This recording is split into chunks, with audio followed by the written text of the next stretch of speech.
and welcome to Martlet Games. My name is Sarah, and I'm the storyteller for this historical Vampire the Masquerade 5th edition chronicle, London's Bleeding. A mature content warning applies for this story. There will be themes and descriptions of violence, loss of character agency, gaslighting, body horror, and more. The table has discussed their lines and veils and makes use of the yellow and red card safety system during play. Take care of yourself above all.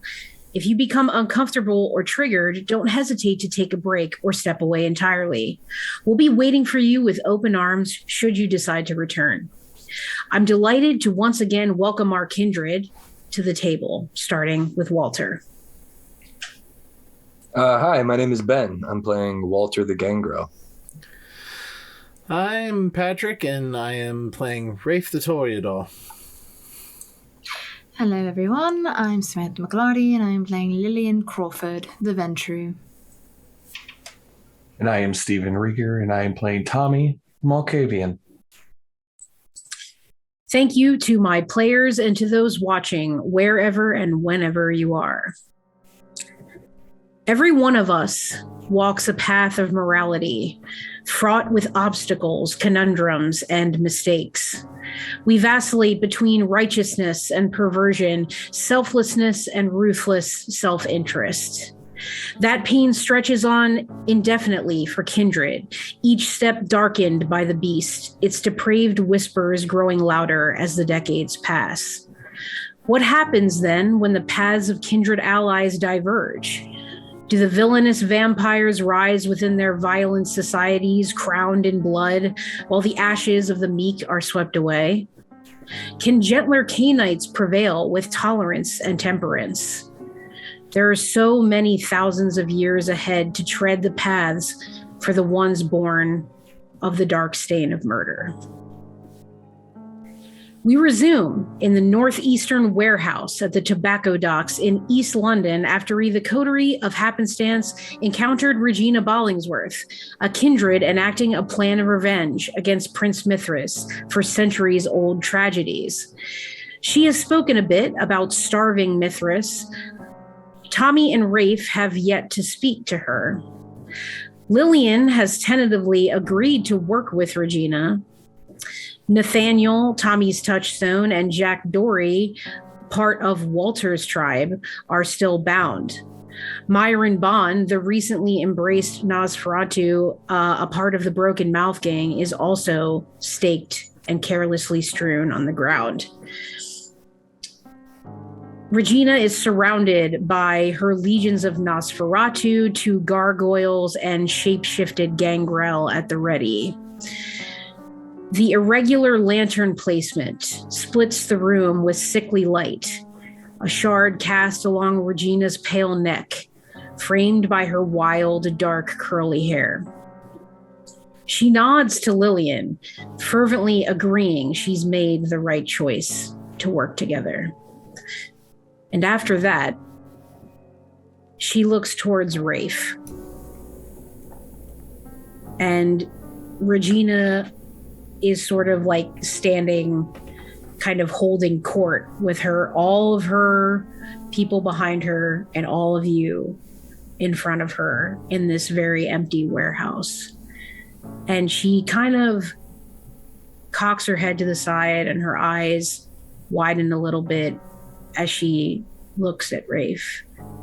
And she says, "Beautiful writer, caring heart, what a shame you were embraced. What will you do with your eternal life, little Rose?" Still sorting that out, Mom.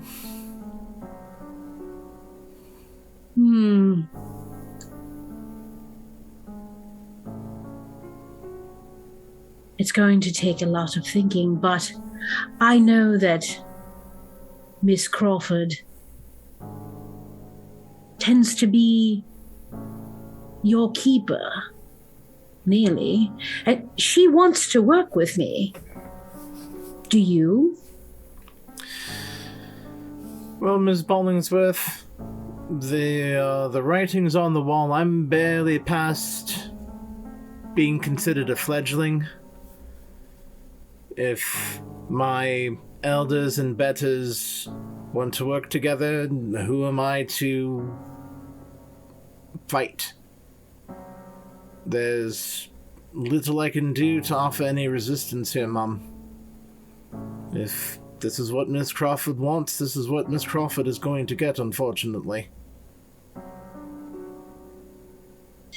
And Regina turns her head back to Lillian and kind of her eyes sort of sparkle, and she's like, what loyalty you inspire. It's really quite remarkable and impressive. Really. You've completely superseded his will, even beyond the regular power dynamics of the kindred. Well done. Lillian just smiles slightly and nods, and then cuts a look to Wraith and straightens more. Indeed, it should seem very much so. Though it was no easy feat, I can assure you. Oh yes, all of your journeys have been quite fraught. It's almost a routine now. I wake from my day slumber, and then my family, my servants come and they tell me of everything all of you are getting up to, and where you are, and the things you do. It's been quite interesting to watch it all unfold. And you, and Regina turns to Walter at that point. And she actually, let me make a quick roll here. She points her finger and has one of the gargoyles, and this one is quite large. Looks kind of like Eli, but you know it isn't him. He grabs Jack Dory, who's unconscious, by the scruff of the neck, and kind of has the gargoyle just hold him up off the ground while Regina looks at Walter. And she says, "This boy loves you. Do you know that?" He is part of my tribe and we love each other. Your blood flows strongly within him, even more than the rest of your band of wayward dogs. What do you think Prince Mithras will think of that? He probably won't think much of it. But to have a tribe such as yours, all sharing blood, from what I'm told, making ghouls, making deep supernatural connections. Of course, you are just a group in East London. Thus far, of course, Mithras wouldn't really care much about that. But now that he's back to see what's happened to his great city after the war, who knows what he might pick on as unacceptable activities within his domain. That is a conundrum. You know, the ultimate act of strength would be dethroning Mithras, who is focused only on himself and his whims, not to the safety or good of London. I've often found that kind of hubris does not end well for one. Whereas I hubris. often consider it not necessarily being a matter of dethroning one, but more so finding the appropriate leverage to control. She'll look back over at Wraith. And with that control, there's quite a lot of things that you can accomplish. It's not necessarily the dethroning. Dethroning means a lot of, for lack of better terminology, heavy lifting, if you will. A lot of what you've been doing, I suppose, considering that is your ultimate goal, to dethrone. But it's much easier to find leverage.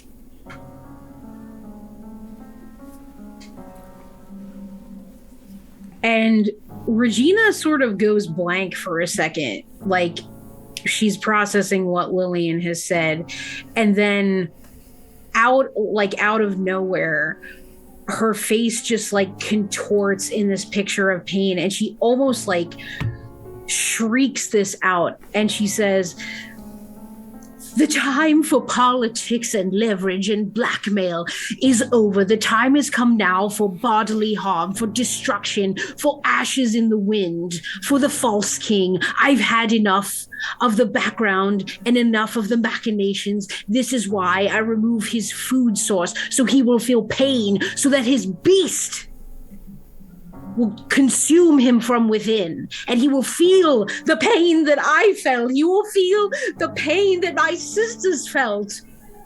I look at Lillian. It's like, Mom, is this theatrics that we're looking at? Shh. Not now, Walter.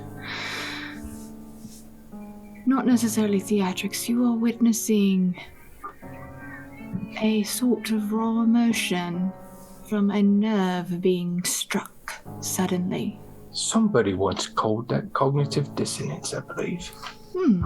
Very good, Mr. Price.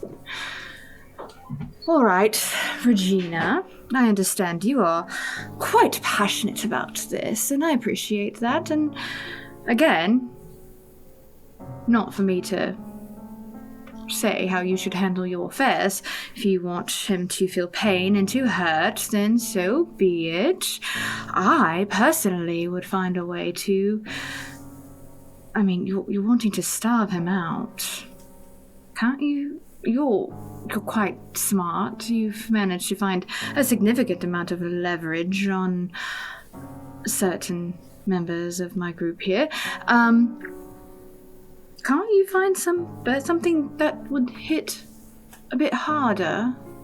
That's why you find the leverage. You find something that really hurts. Something that will mean enough to them to control them, and then you can take it away. That is pain, my dear. Perhaps. You make it slow. I do hear rumors that he is obsessed with some woman. Maybe finding her. And she kind of like, you can see she kind of is like not paying attention to all of you for a second. She's like thinking, and her eyes are kind of going everywhere really fast, and her hands are opening and closing, and in a moment she snaps back to Walter. In my London, such groups such as yours will be encouraged and fostered. It reminds me of my own Covenant shadow. I can protect them so that your collective does not share the same fate. I appreciate the offer, madam. However, my group looks after my neighborhood as well, and we would ask that we leave the medical professionals alone and allow us to continue to make our neighborhood a good place for everyone to thrive. We are not in direct opposition, but we do not meet on the important parts.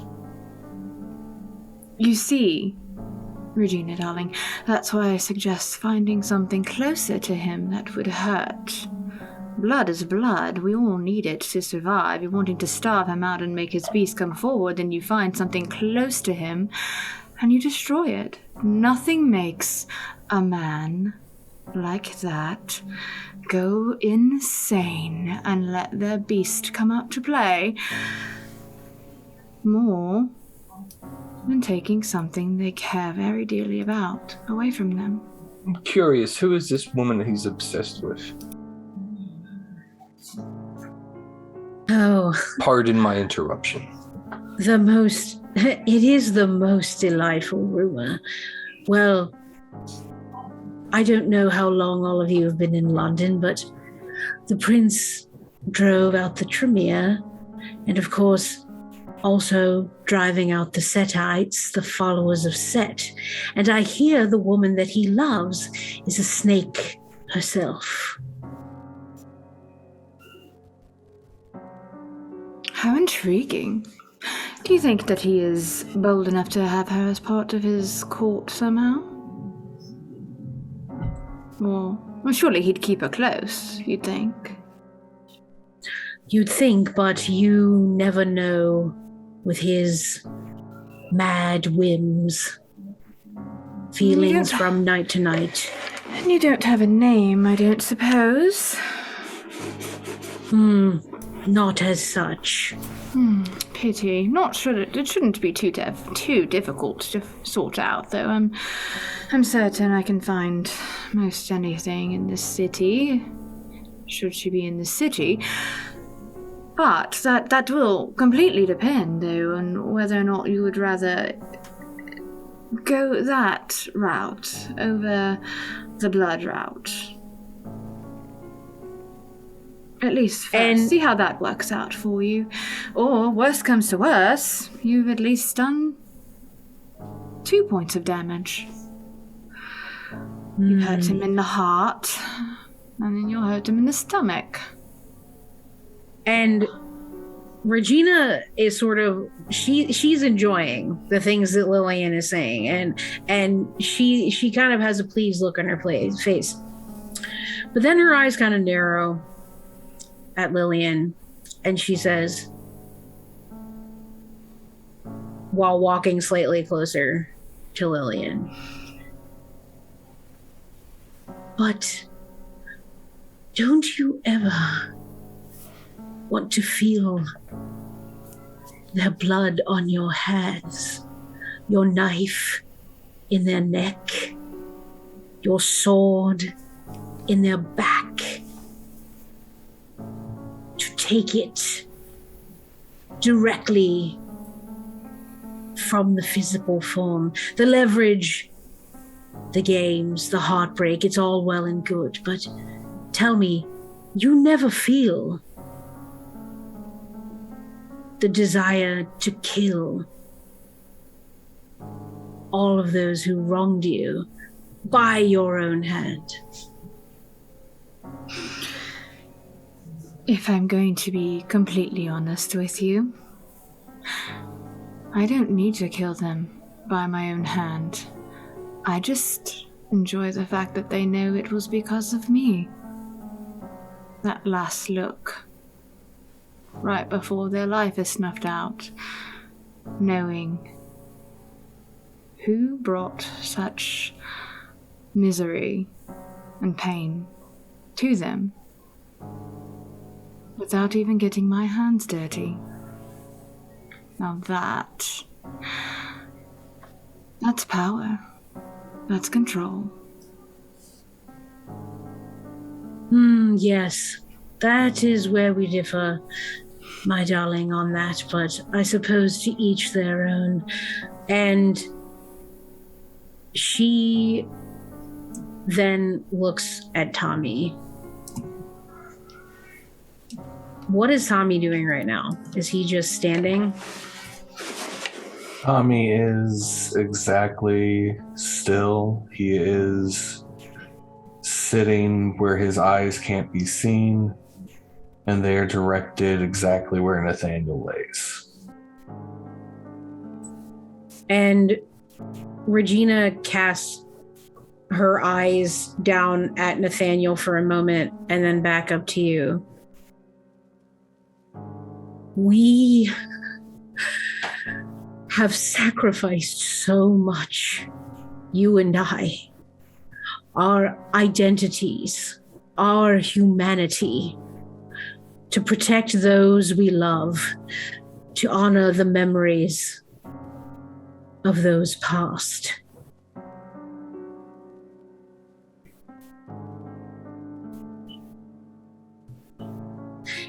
And after a moment, she takes a few steps towards Tommy.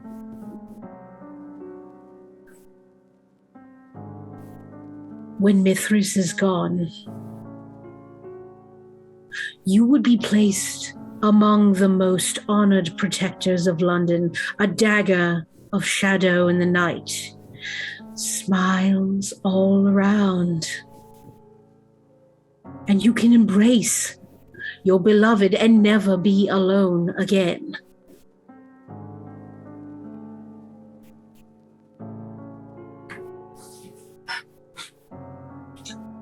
Tommy will start moving towards Nathaniel.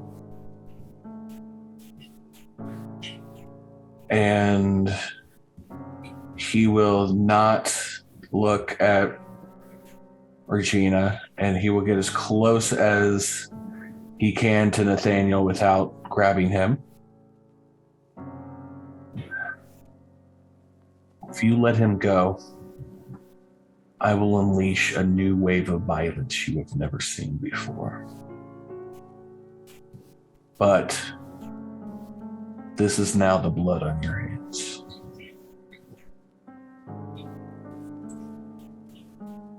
There is no longer blood on my hands, but coursing rivers.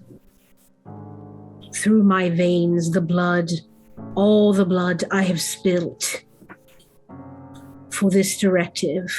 It is a part of me now. It is my hands and my feet, my eyes, my mouth,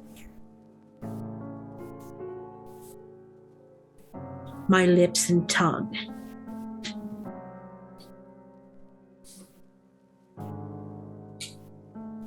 If that is all that is needed to unleash you for the purpose of destroying the mad king, the false son, the barren sovereign, then he will be returned to you. Of course.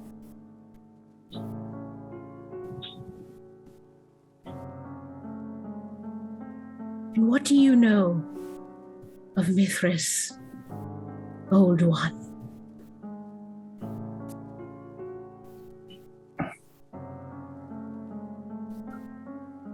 Not enough to care.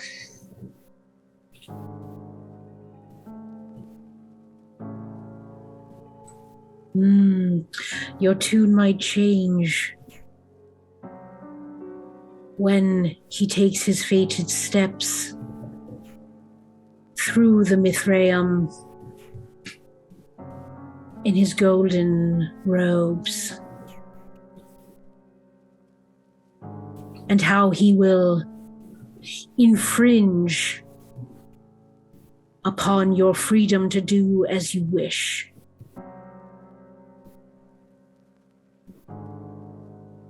You've been here for the silent years. He was a ghost, a forgotten shadow, propped up by his ladies in court.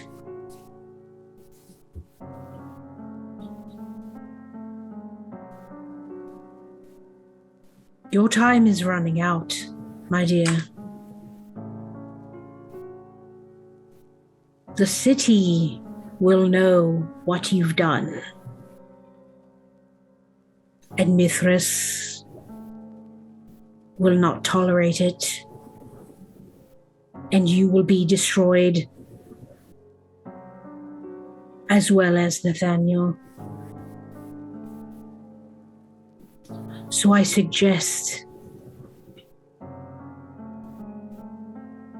you care enough to lay him low.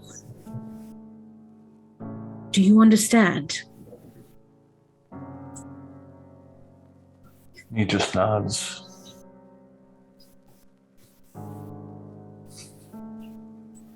And Regina takes a few steps back at that point and is kind of looking at her followers behind her. And a wide smile comes across her face as she looks over all of you again. Well, what a victorious parley we've had.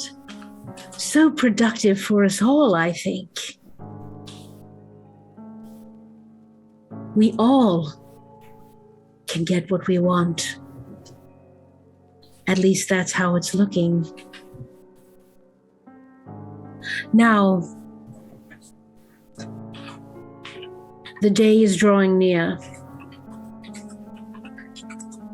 And that is a threat to every one of us. So I will take my leave. But first, I require proof of your loyalty.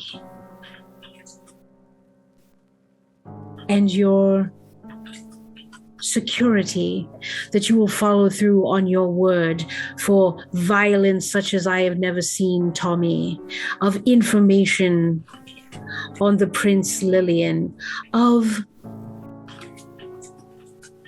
whatever you can contribute, Rafe, to Lillian's efforts.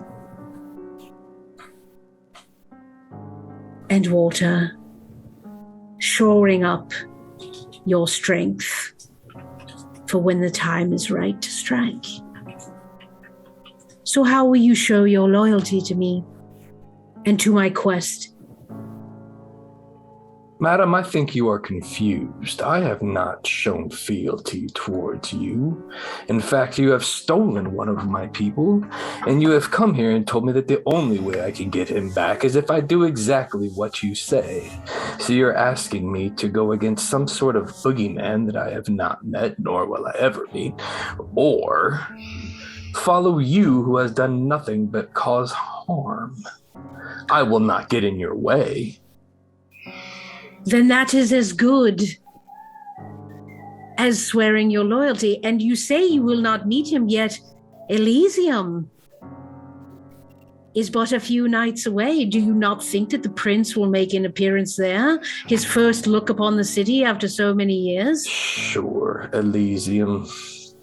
Of course I'll be there.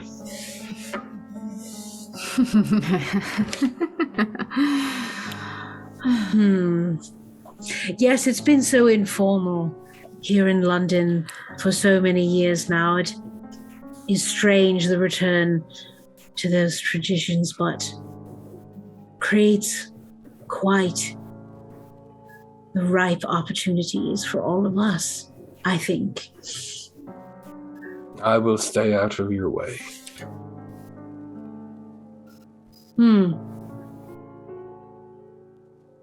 You should understand, Regina darling, that if Mr. Price says that he is going to stay out of your way, that is probably the best thing that you can ask for. Because when he wants to be stubborn, and trust me, he can be quite stubborn at times, but when he wants to be stubborn and to present himself a bit of a nuisance for you, he can do so with little effort and great results. So staying out of your way is a very prime expectation. And that is all well and good for Mr. Price. But there were more concrete promises or offers from both you and Tommy, which will require some show that you will keep your word, other than the words from your lips alone. What do you want from me, exactly? Is it something I have to produce for you right this moment? I mean, I certainly would prefer that. Very well, very well. You want information on the prince. Well, you already know about Elysium. You already know, I'm sure, of who his seneschal is.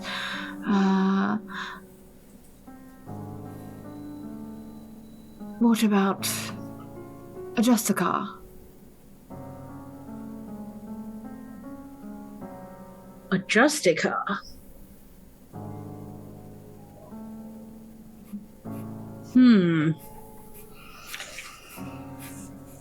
There's not a lot of information that I can give you specifically about Mithras right this moment. I have not even spoken to him, or been around him, or really had the opportunity to ask the right questions to get that information.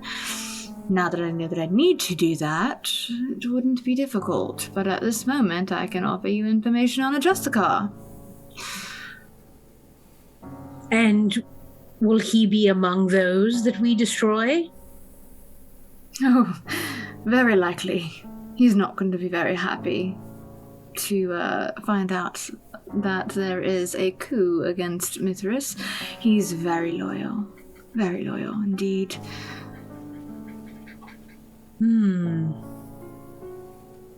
That may prove very useful indeed. But it is not enough. So what I will do is, I think I shall keep Myron and take him back with me. I will not destroy him, but I know that he is new and possibly of some importance to the Nosferatu dwelling below, whose number is quite formidable in East London. So I will take him. You know, if you play your cards just right, definitely don't hurt Myron, you might even be able to count on that bunch below to aid you in your quest here for dethroning the prince. They're fairly certain that they are quite aware of the fact that Mithras probably won't be very keen on how large their numbers have grown, or the fact that a certain Nosferatu is considered royalty among those who dwell below. I assumed they would be rather opposed to my mission and the methods that I have used, and, you know, a few of them That's all I've fair. turned into other things entirely. And she looks at the gargoyle that's sort of smaller with the big wingspan. It's purple with these crystalline growths. Kind of looks at him. Well, I suppose that's fair, but I don't know. Again, if you can be persuasive and sell it in a proper way, it might work. Lots of casualties and collateral damage happen when you are essentially in a war like you seem to be, and it can be forgiven in times when you offer the right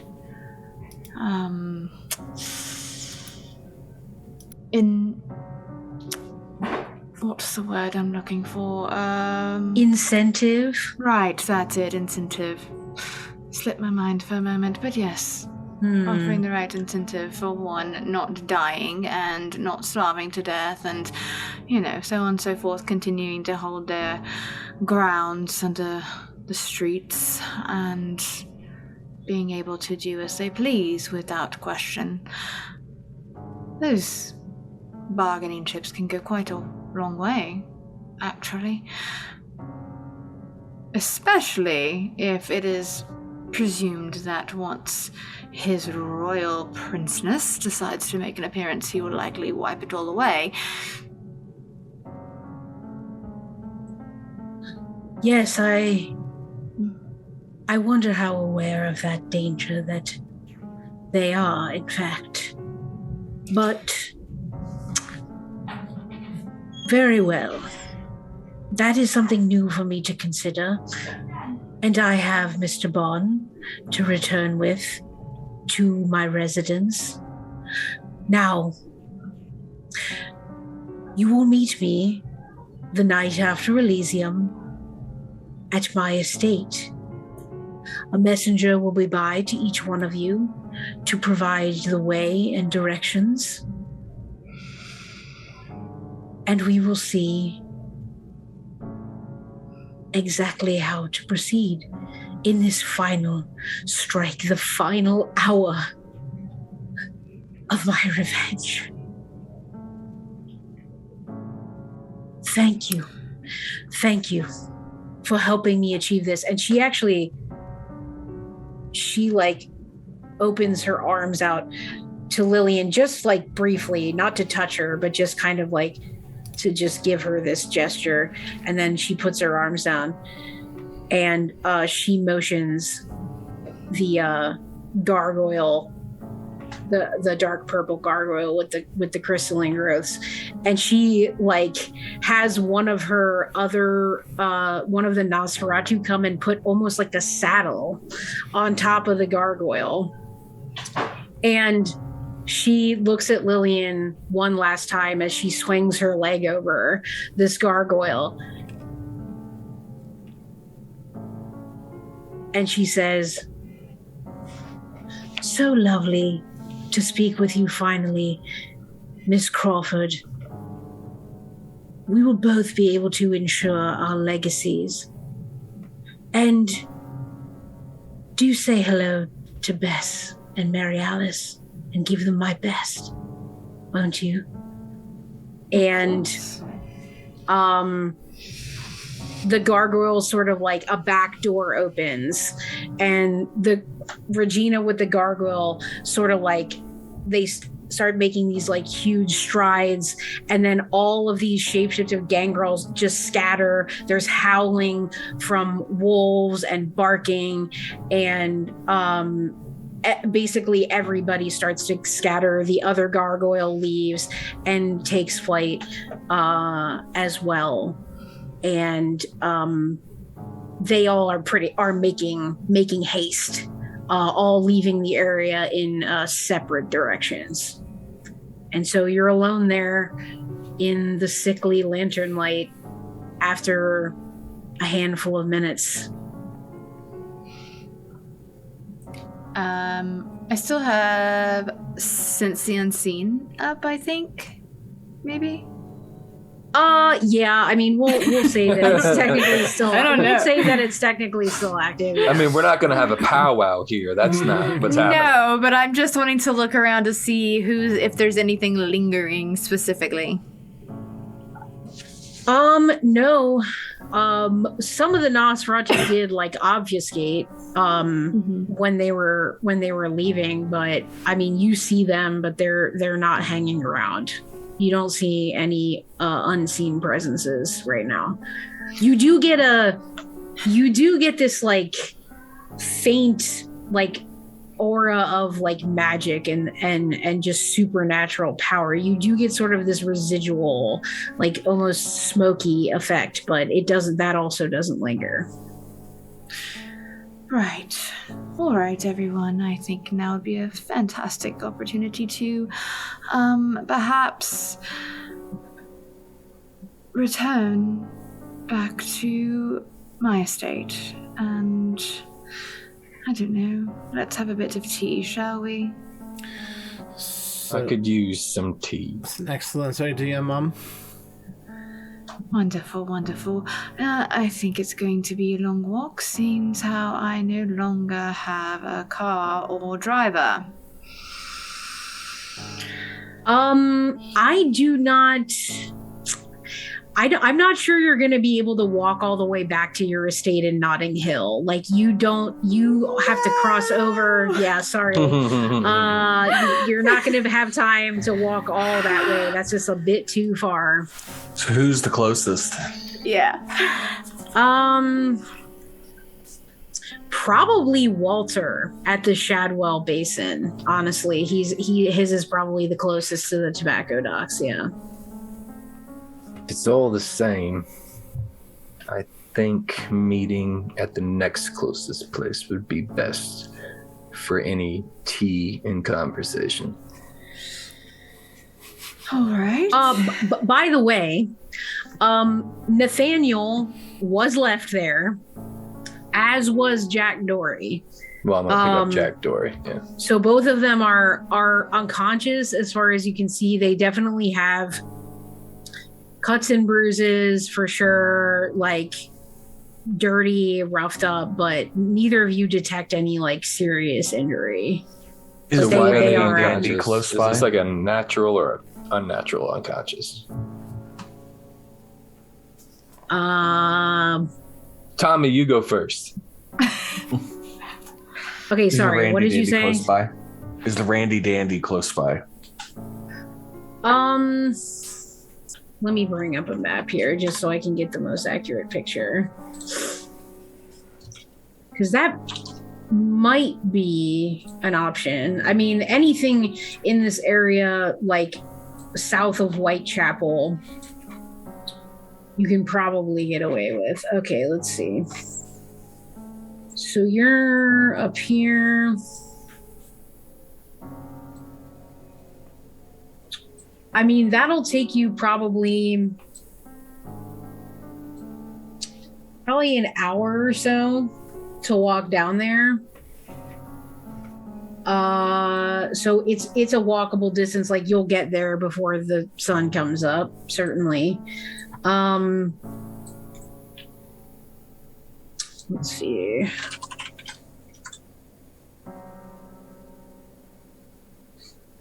So it probably is.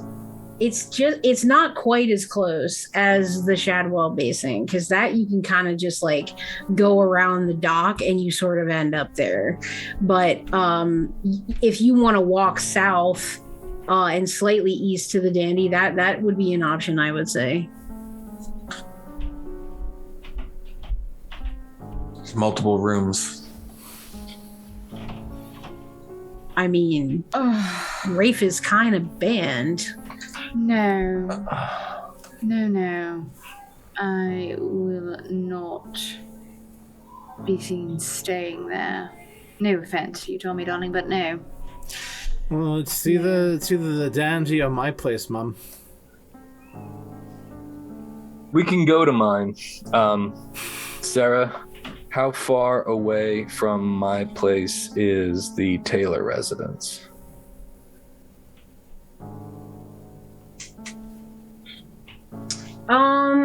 Let's see. The most accurate picture here.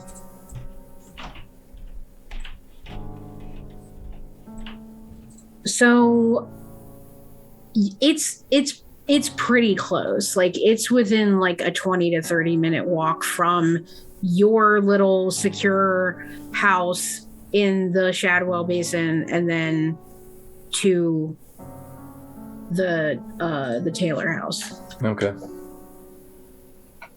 Yeah, we can go to mine. I'll just send everybody home. They can't stay at the clubhouse tonight.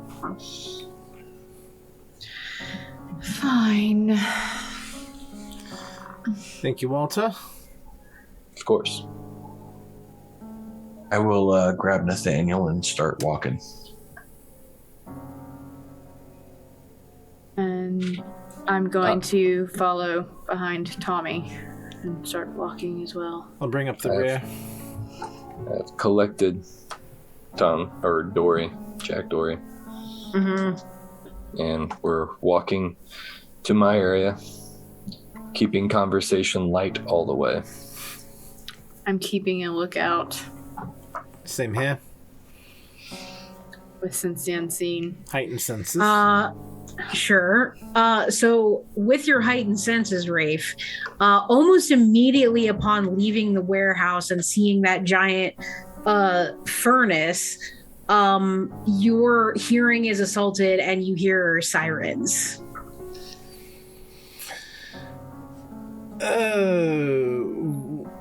We should probably get moving.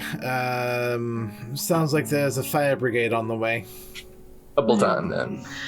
Okay, and this is going to be the last kind thing I do for you as your storyteller this session. Lillian, your car is smoldering in the middle of a road with a dead body hanging out of the windshield. Are you cool to leave it there? I mean, I guess the cause of death is pretty self-explanatory. This looks like an accident. I mean...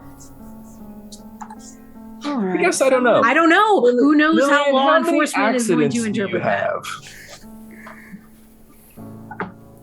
It'll make the news. That's the last thing that I need is for that to make the news, and then will be calling, wanting to know why I'm making such noise. Bloody hell. All right. You must have cleaners for this, right? Unfortunately, don't really have a way to inform them at this moment, and there is a fire brigade en route right now, correct? Yes, unfortunately. So... If the car wasn't on fire, we could just push it into the river. I mean, on fire or not. Storyteller. On fire. Yes. How on fire and do license plates exist? 1 second.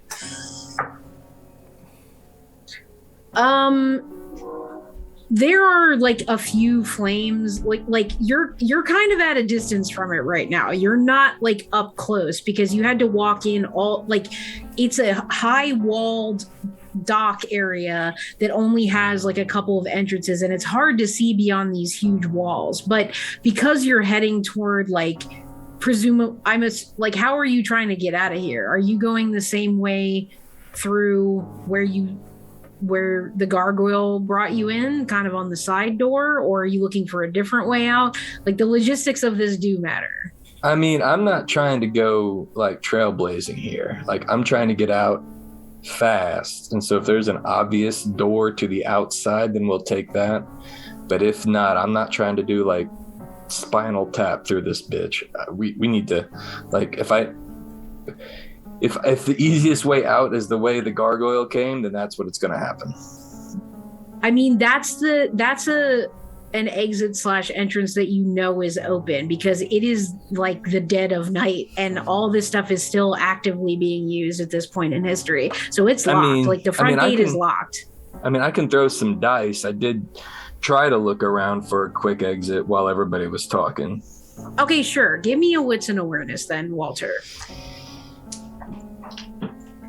Oh, in terms of the fire, because you will eventually get out to see that road, there are a couple flames coming out of it. Like you can actively see the yellow and the orange, but it's not like a conflagration. Like it's dying down, but there's a lot of smoke at this point. Wait, is the driver's body still there? Because I thought you said that the gargoyle flew through and took all of that, like... Because he killed my driver and everything. Like, yeah. He took it and just flew off. Well, he didn't fly off because he led you to... Well, not like fly off, but I thought that, like, he flew through and at least mangled the driver. Something happened to the driver, I remember, and then he kind of lingered around to make us go there, but I don't remember what... Did he leave the driver? Like, so the driver was left in the driver is there. Okay. Yeah, the driver's body is there. I mean, whether or not it's identifiable. Like, identifiable, that's a... That's a good question. It's going to be up for law enforcement to sort of figure that out. And you aren't right up there to observe what's going on with his body. But I will tell you that his body is still there. So, in the car. Would it be... Rafe, can you watch this for me? I grab him. I was going to say, can the body be retrieved? You're more than welcome to go and try and retrieve it. I'm at least double timing it to the car to see if who's there. Are there bystanders? Are the authorities and the fire brigade there already? Okay. Kind of thing. I just want. All right. So Walter leaves Jack Dory with Rafe and sort of strikes out on his own to go look at the car. So you see how, as I described, there is some fire. It's dying down. Lots of black, stinky smoke. And you do see that, East London, at this point, there aren't these big commercial parks and strip malls, and like a lot of it is residential. So you do see like people coming out of their apartments because there was a noise, there's smoke, there's fire. Like people are kind of outside in their nightgowns starting to be like, what the hell? Now, it's not a lot of people. Like if you looked around, you could probably count like 5 or 6 that you can see clearly. But nothing draws a crowd like a crowd. Well, and the sirens are still going off. Like they're definitely getting closer. They're not there yet, but they will be very soon.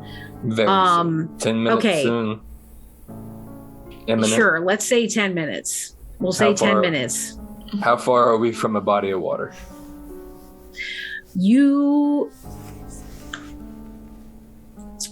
Depends which. You're surrounded by a bit of water. So let's see. If you go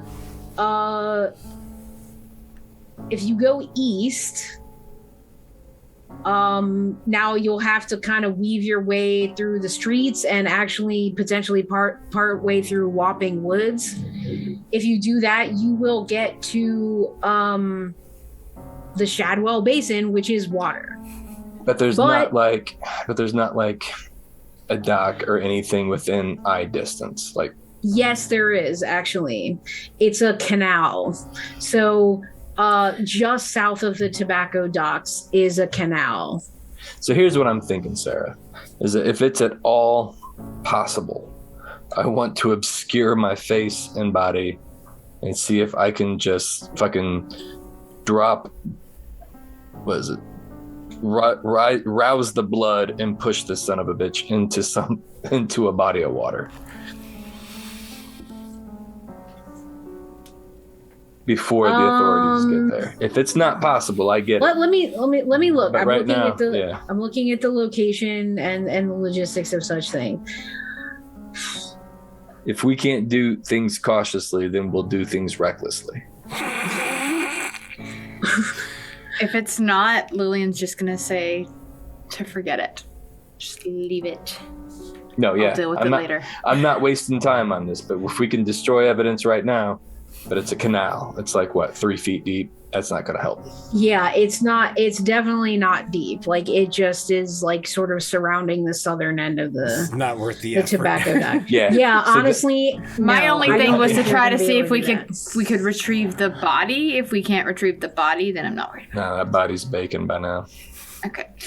Not worried about it. Deal with it later. So let's sort of get a toe and come back. Okay, so just to make sure, Walter, I understand what you did. You walked out to see the car, you observed a couple of bystanders, you heard the sirens, you saw the condition of the car. So you observed that, and then you went back to rejoin the group, is that correct? Yep, there's nothing I could do. Okay. Okay, that's fine then. So what's the move now? Well, we need to get out of here. So let's keep going back to my place. When we get there, we will dismiss all of the club members for the day. I'm surprised you have a phone. Oh, I can't imagine so, but the hospital across the street does. I will need access to a phone. as soon as we get back. We've got a friendly member at the hospital. I'm sure they can give you something. Wonderful. Okay. I assume it's across the street. If not across the street, within a block. It's close. You're right on that. So no worries there. Okay, so you guys are headed east toward Walter's place here. Rafe, are you still carrying Jack, or do you hand him back to I would hand him back to Walter? Walter. If Walter, is like, give him back here, then I definitely hand him off. Okay. Yeah. So you're both carrying them. So you all, what would you say the nature of the way you're moving is? Like, are you trying to be very quiet and like sort of weave your way around, or are you trying to take the most direct path there? I assume casual. It's already kind of a weird look that Lillian is walking with us. Mm-hmm. And then we have two unconscious bodies. It's a weird image, certainly. Yeah. Lillian is going to, as we're walking, I'm just going to lean over to Wraith and, would you happen to have a notepad handy? Always.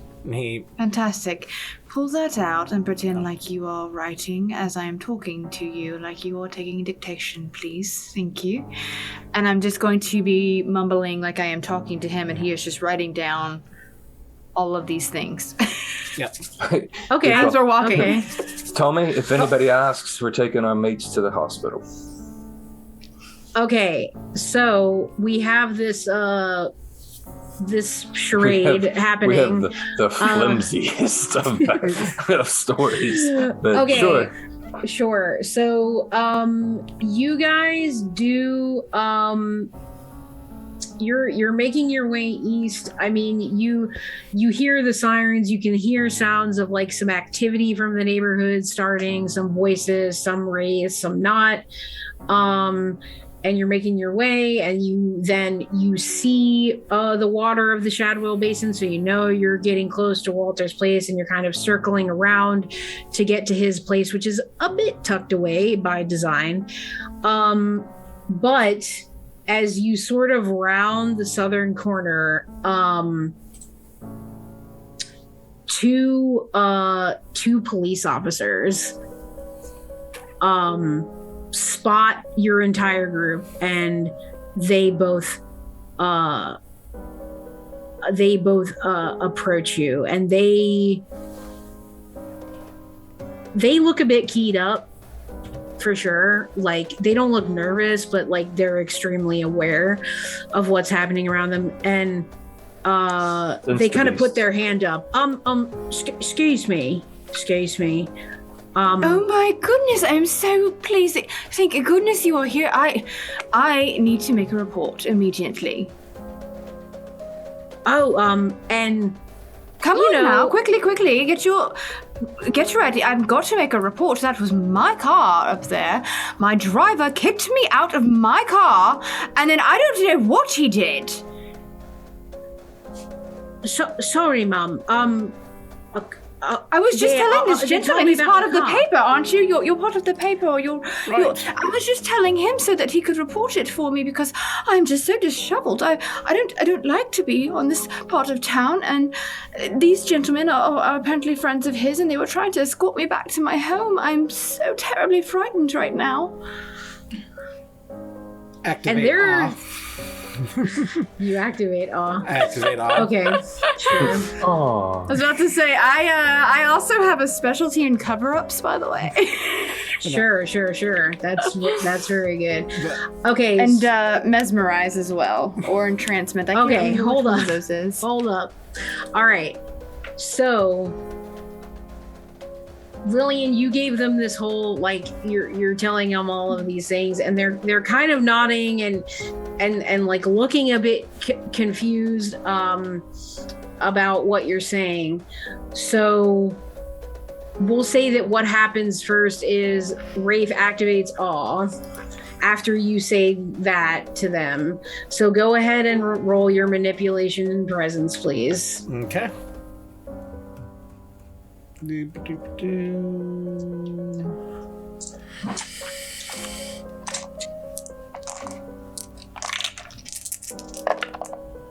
One success.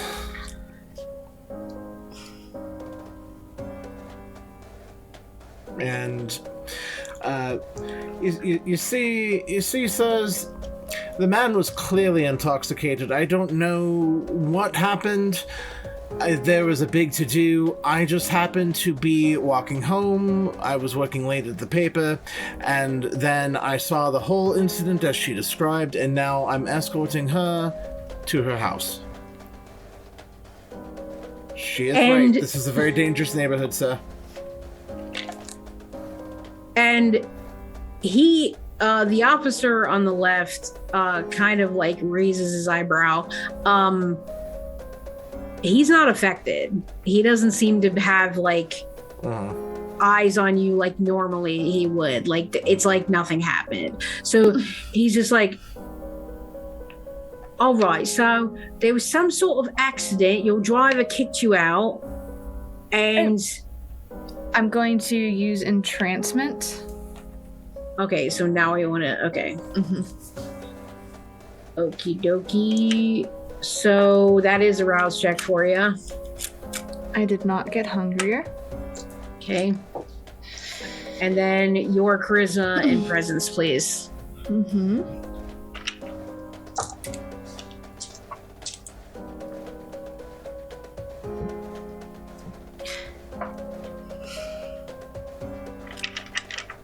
We never found out what these officers wanted, did we?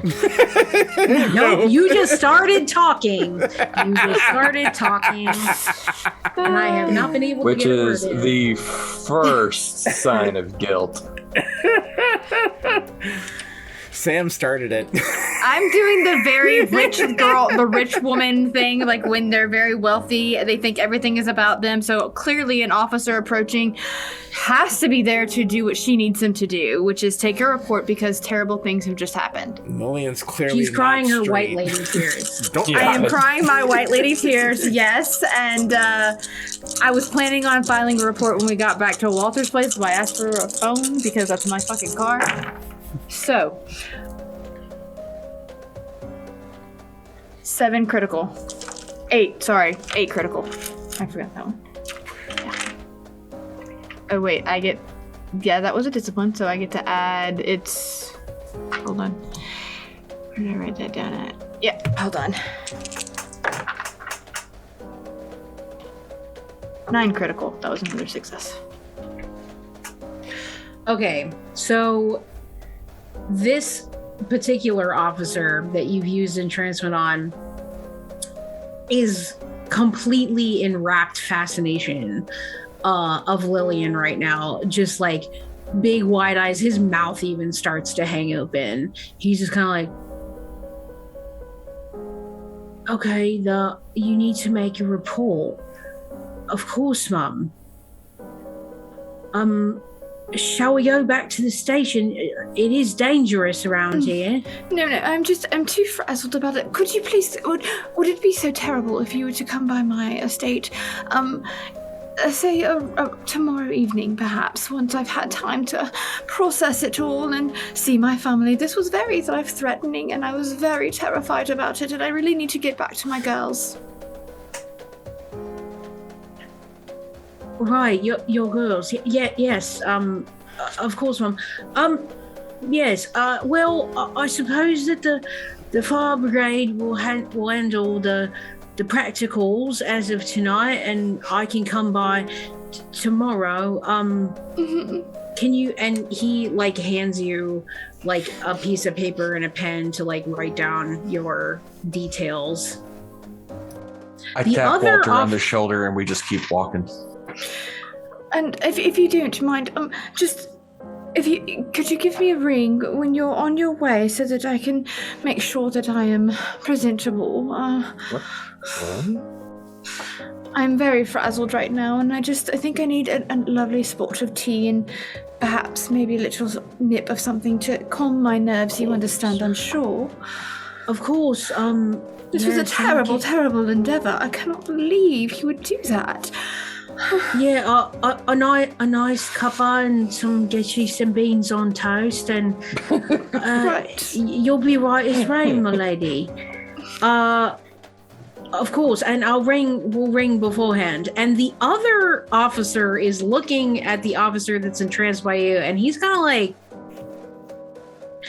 he's definitely give you, and then he sees Walter and Tommy starting to walk away, and he says, Hey, Red Scarf, you need to come back. We're not done here. Well, now hold on. Those men are clearly injured. They're taking them to the hospital. Just leave them be. They have a job to do. You have a job to do here, attending to this poor, disheveled woman. Just let them be.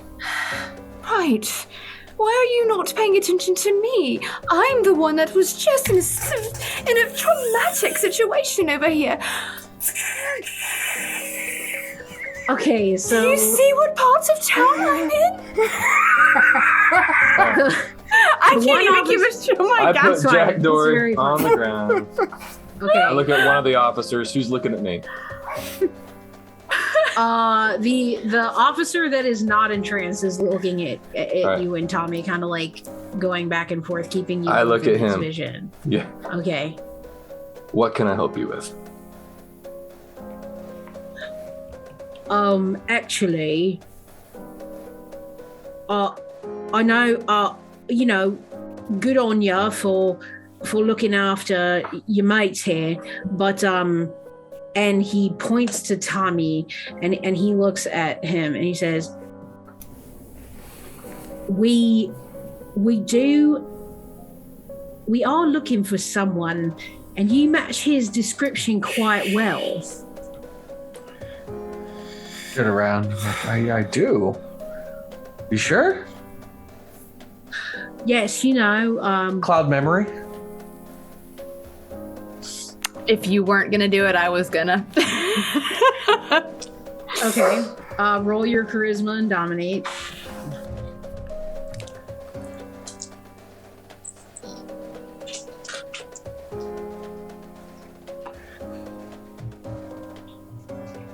Getting there. You guys are up to your ears in mental fuckery.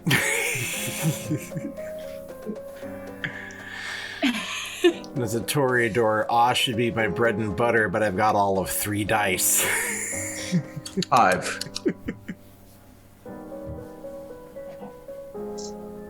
Okay, 5. So,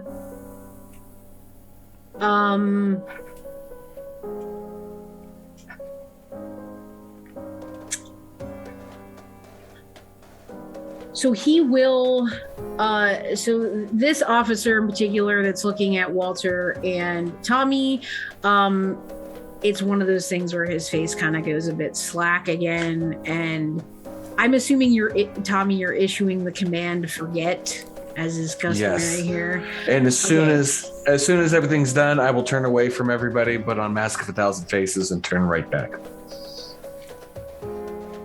Okay, so that officer that you just did cloud memory on then looks at the officer that's still completely entranced by Lillian, and he's like, mate, what? Weren't we were walking down the roads, and who are all these people? Is there a problem? And the entranced guy, without looking away from Lillian, is like, oh no, officer, we're just sorting things out with the lady here. We're gonna take care of her tomorrow. She's got a statement. She's very scared, but we're gonna help her. And he kind of like looks confused, but nods his head. Keystone's finest.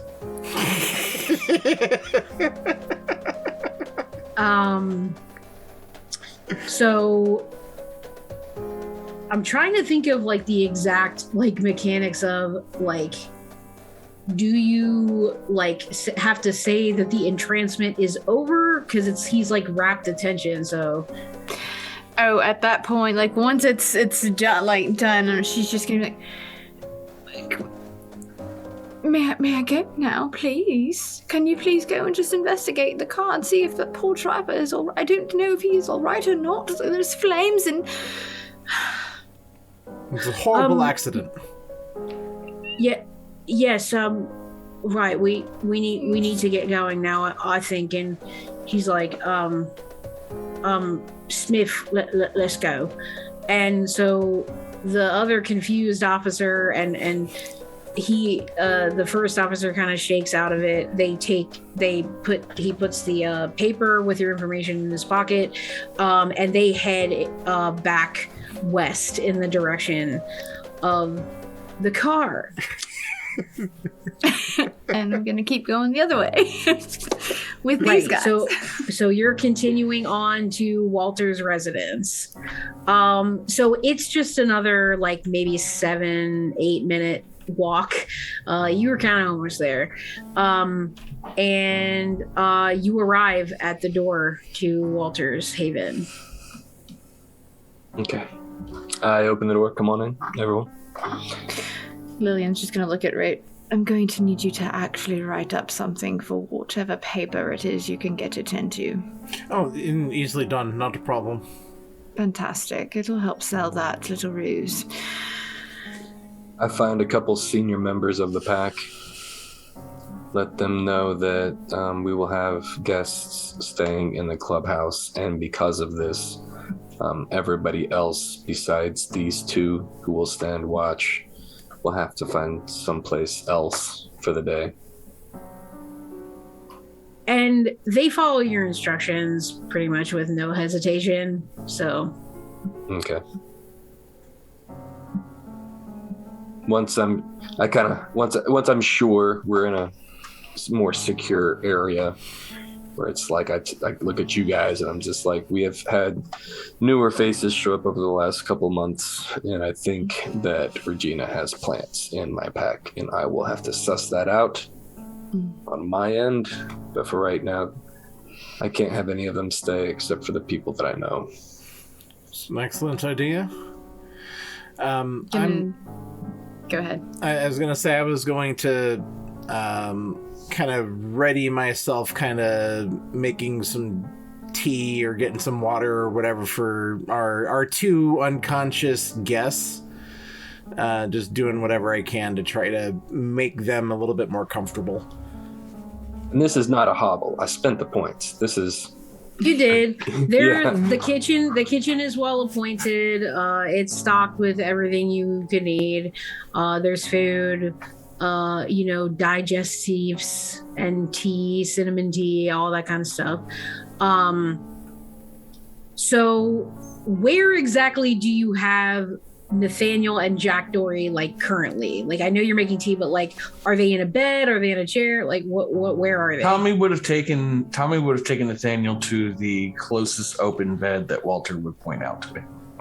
There are barracks in there for people to stay. There's like a common area, eating area, and then there's like a barracks for people, but there are also two like special areas. One of them is for me, and then special sleeping arrangements and all. And then the other one would again be for more VIP members of the pack. Even though we're all equal, some of them are more. That would be me. Yeah. I'm gonna take that one. Okay. So I would probably point them to a barrack. Okay, so Tommy has taken Nathaniel to the barracks. Are you, Tommy, sitting there beside him? Are you moving around? What are you doing? I'm going to sit there and just check on him, make sure everything... I understand that he's unconscious, but... Yeah, what flavor of unconscious is this? Yeah, so, what are we looking at? Right. So,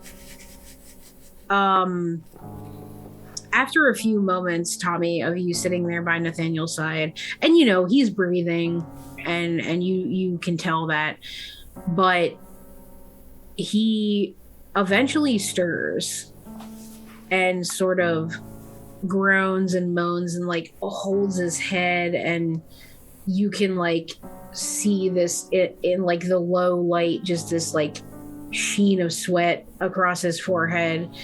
And he lolls his head over to look at you.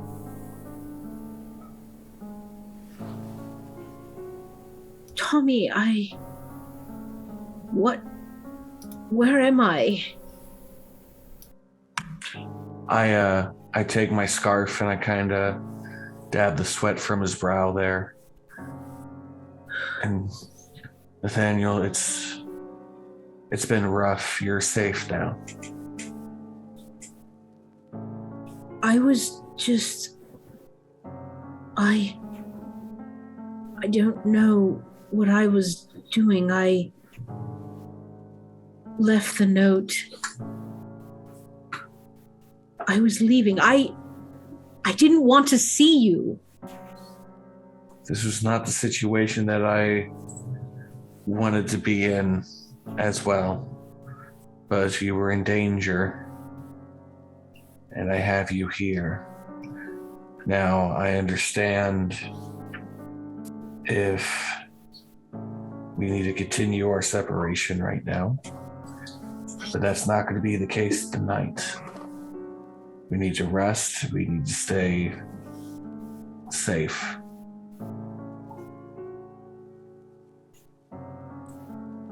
But we will talk about this soon.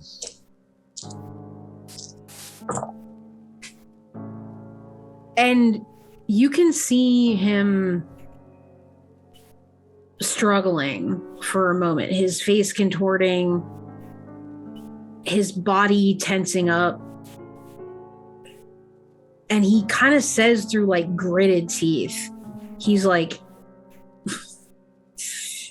you are the one who is dangerous to me. I won't stay. I can't stay even another night. I have to leave. And he starts to get up from the bed and sort of like scramble up, and he's, you know, kind of grasping at the rough wool blanket on the bed and kind of like puts his feet on the floor and then sort of like wobbly gets up and starts to try to walk away from you. I'm not the one who took you. I'm not the one that put you in with a crowd that wants to take you. I only work for your safety. I do my best to make sure that you're taken care of. But I can't stop you.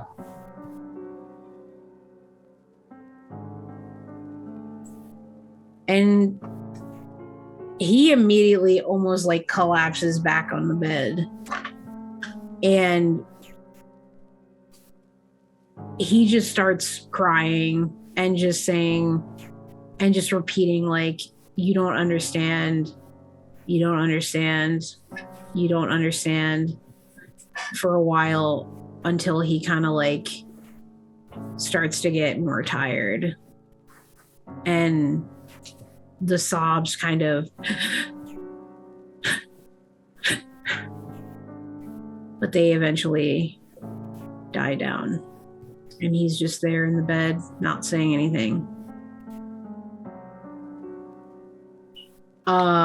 What's Jack? Where's Jack Dory, Walter? He's been placed on a barracks too. Okay. On a bunk somewhere. And you also see that his breathing is steady. But he does not regain consciousness at this time. So he's just kind of like passed out there on the bed. We may need to get the doctor in here.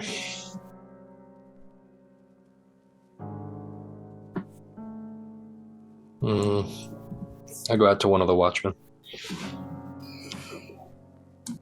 We'll call him Louis. Louis. Yes, sir. Just do us a favor. Go to the hospital, see if is it Doc Alexander? I keep wanting to say Alex. Williamson? Harvey? Williamson. Harvey Williamson? Okay. Yeah. Can you see if Dr. Williamson's available? Oh, yeah, of course, certainly. What should I tell him, that he just needs to come here? Just let him know that, that Walter would request his professional opinion. And Louis kind of does look at you like a little bit inquisitively at that moment, and he says, I know it's getting to be about the time you typically are bedding down for the night. Do you want Harvey to come even if you're asleep? Yes, please.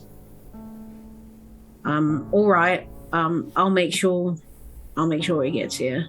I'm sorry, can I overhear that? Can I overhear that? Yeah, probably. Okay.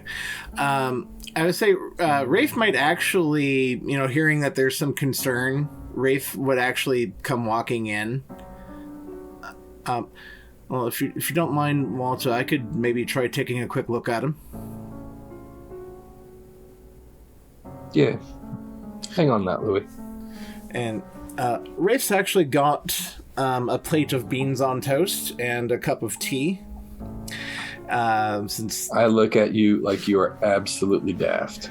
Well, it's for him. I put it down on the, I'm assuming there's like a little nightstand or something by the bed. Yeah. Yeah. It's for him, and, if he wakes up, I'm sure he'd, wouldn't mind something. It's been a long night. Now, storyteller, he's not, visibly physically injured, correct?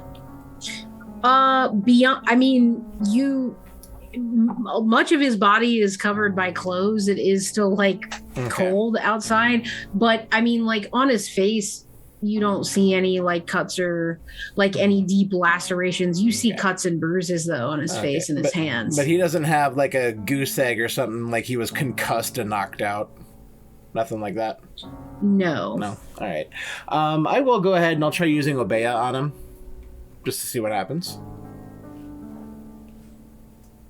Okay, and you want to use Obeya and not Valerian? Well, because Obeya is soothing mental turmoil, so I don't know. Well, if this, I'm thinking if this was some sort of supernatural or mental, that might be the better approach. Okay.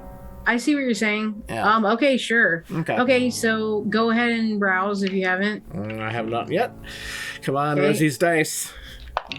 Rosie's dice came through again. I'm still good. Well done. So roll your composure and your aspects, please. All right.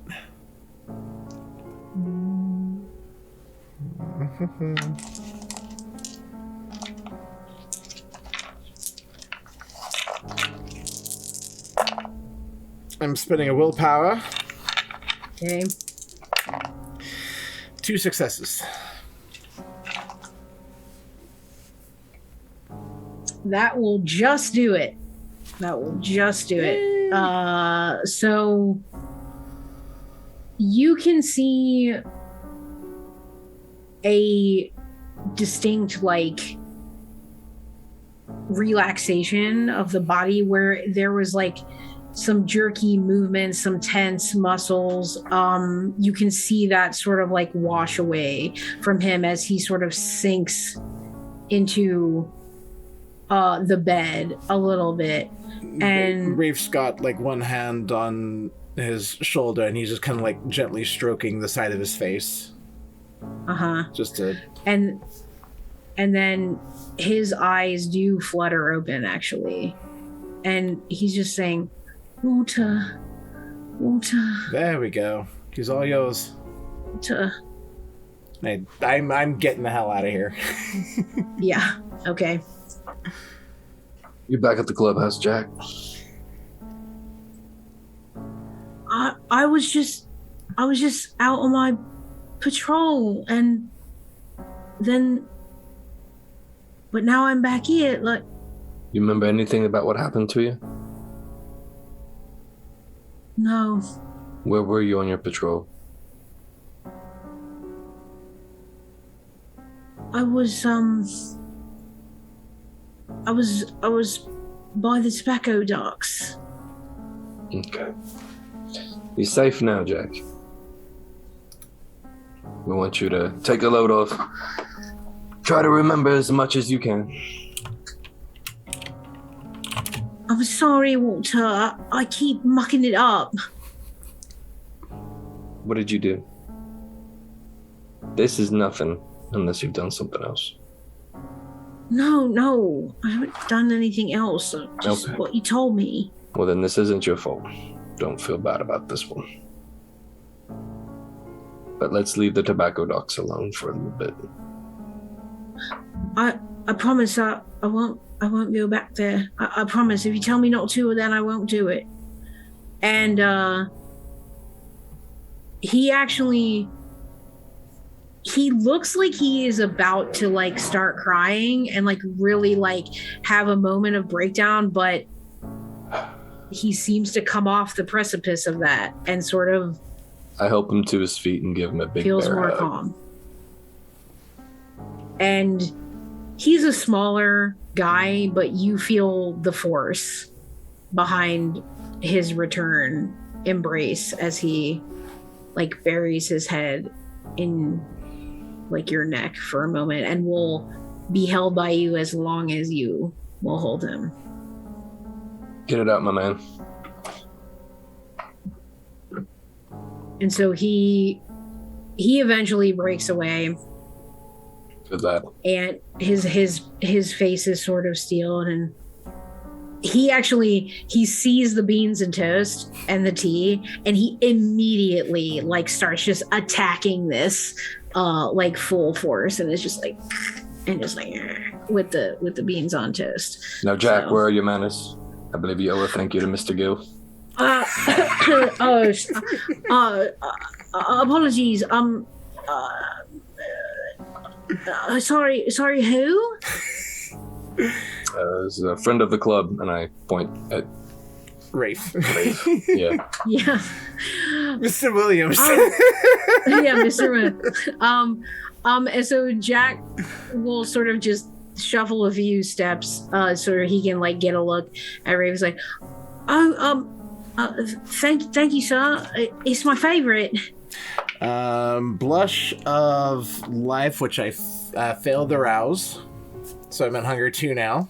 I intend on warming up my body so I can shake his hand and not feel dead. Okay, Sam? sure. Yeah, take it away.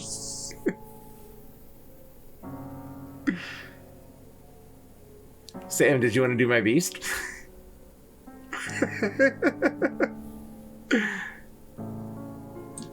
Sorry, I did not hear you. I Oh. was in the middle of typing to you over here in the chat to tell you something, and then that Oh, happened. that's I didn't right. realize Yeah, you I called failed. you Mr. Gill because your Yes. government name's on there.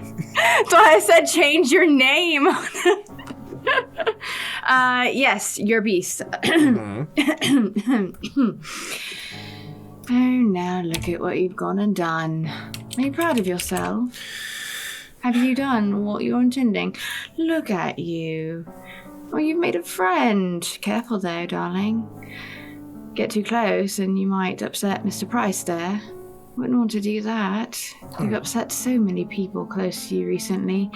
Can't afford to lose that one, can you? Either I'll make Mr. Price upset or you'll just snatch him up like you did her. Oh. Make whom upset? Oh, nothing. Pleased to meet you. Pleased to meet you, sir.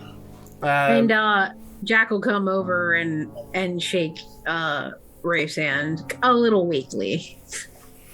There you go, Jack. How you doing? Much better. Thank you again. And he kind of doesn't know what to say. He kind of just swallows and Look at him, Rafe. You should eat him. Have a bite. You're hungry. Take a Okay, bit. Jack.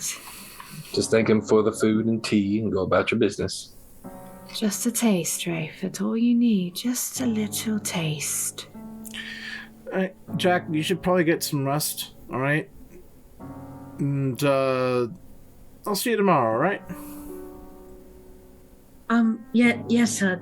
Thank you again for the food. And he kind of just disappears back into the barracks, and that is where we will take a quick break as the day creeps in. So grab some water, a snack, take a stretch, and we will see you in a few minutes to be back with London's Bleeding. Welcome back to Martlet Games and London's Bleeding, our Vampire the Masquerade 5th edition historical chronicle. The Coterie finished their night at Walter's Haven near the Shadwell Basin after quite a tumultuous time. But they all safely were able to take their day sleep in his residence. Nathaniel is still there. Jack Dory is there as well. And it is the next night. So we are going to do our rouse checks. But we're going to do it at the highest humanity first. Ooh, is that me? I was like, I don't know. It might be Sit me. on my hands real quick. not Got Steve. 8 humanity? 8? Oh, Okay, I'm at 6, so yeah. Okay, 8 is definitely the highest. Not even close. There's- I got a 4. I'm hungry. So, Oh shit, that puts me at 3 hunger. I need to eat. yep. You, Walter, you don't hear a voice or anything like that, but you hear the sounds of animals stalking through the woods, green blades of grass parting, the sounds of wind passing by as an animal goes at top speed, growling, ripping, tearing, devouring. And then they stop. So you, Walter, are you're able to wake up decently early. So like you are gonna have some time before Tommy is gonna be able to come out of day sleep. So there's gonna be a bit of waiting there. So let's go with Rafe and his rouse.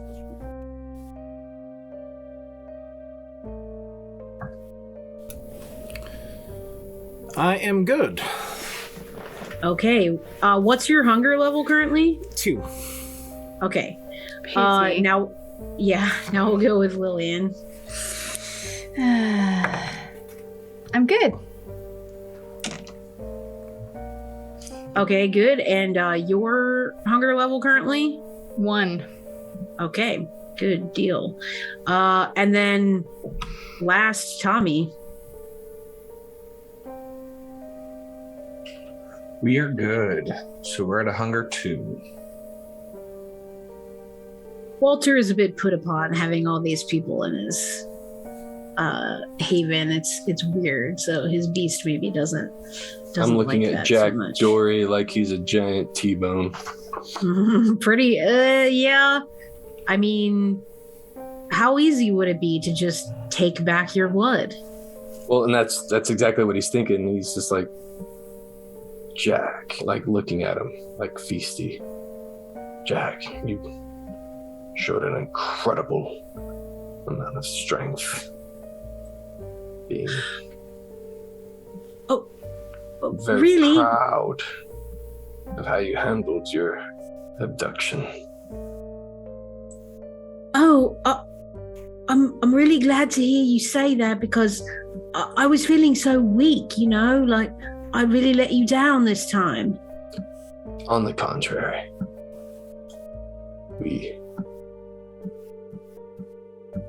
would you like to have our ritual this morning? Oh, just you and I? Do we need to get everybody else in here too? Not for this. You do not seem especially proud, but I want to instill confidence in you. Yes, of course, Walter, I would be honored. And he just waits.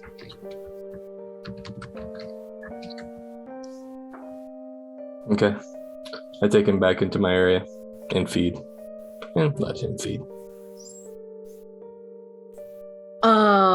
What is the manner of your feeding? Like, are you going for the neck, the wrist? Like, how does this go down? I'm trying. He doesn't get to 3 hunger very often. He's trying to follow the arbitrary rules that he's set forth, but right now he's very much in creepy predator mode. Yes, indeed. Okay, so I mean, Jack is partway bonded to you, you know, so he's not going to resist. He's not going to say no. Like, he's just gonna sort of let whatever happens. Now, how much are you trying to take from Jack right now? So help Ben out with this, because I'm not familiar with this. Can I take 2, or is it really just more safe to take 1? It's always safer to take 1 across the board, but you can take 2, but he's going to be, you know, like after you get your blood drawn, there's a potential of like hypoglycemia, like a low blood sugar, like needing to he will need like active like recovery stuff. Whereas if you take 1, like he'll feel a bit woozy. I mean, he'll feel great because, you know, that's how this whole thing continues to function. So he'll feel good and just a little woozy, but he can sort of like have his beans on toast and bounce back and go about the rest of his day. Probably not too long after, but 2, he's going to be affected, but not to the level where he needs medical attention. So I'm not trying to punt you. this. I'm not trying to punt this, but with the humanity of 8, I'm going to roll my dice. If I roll a 9 or a 10, then I'm going to take 2 because I want that blood. Okay, that's on anything else, I will take pity and only take 1. Okay, sure. Shit. Okay, we took 2. Okay, so I am loving it. Well, and I mean, as it's happening, Jack is loving it too. Feel all of this nobility and everything I've been trying to portray just melts away, and I'm just embracing what. Not monster, but what I am right now. And then I see kind of like a dazed, anemic look. I give him a little bit of my blood, not a lot, just a little bit, to make myself feel better. And then we get him the beans and toast. Yeah, and he definitely has to like lay down. He's probably laying in one of the beds, awaiting some food to be given to him, but he is looking up at you with the most adoring eyes. Probably as soon as you came back into yourself after taking the 2 points of blood, I'm sure he like kind of collapsed into your chest, and it probably really strikes Walter then that Jack is so young. He's so in love with you. He's so devoted. He would do anything you told him to do. Anything. Good boy, Jack. And he just makes a small noise from the very bottom of his throat, kind of half a moan, half a sigh. And he just sort of lets his head sink back into the pillow, and Walter returns to Hunger One. We are in the throes of our mutual addiction. Indeed. Okay, so that's what Walter gets up to there in the earlier hours of the evening. Rafe, what are you doing when you awaken? Rafe's probably a little shocked to be waking up in a strange place. But then the previous night's events just kind of come flooding back to him, and shit. Rafe's probably going to get up.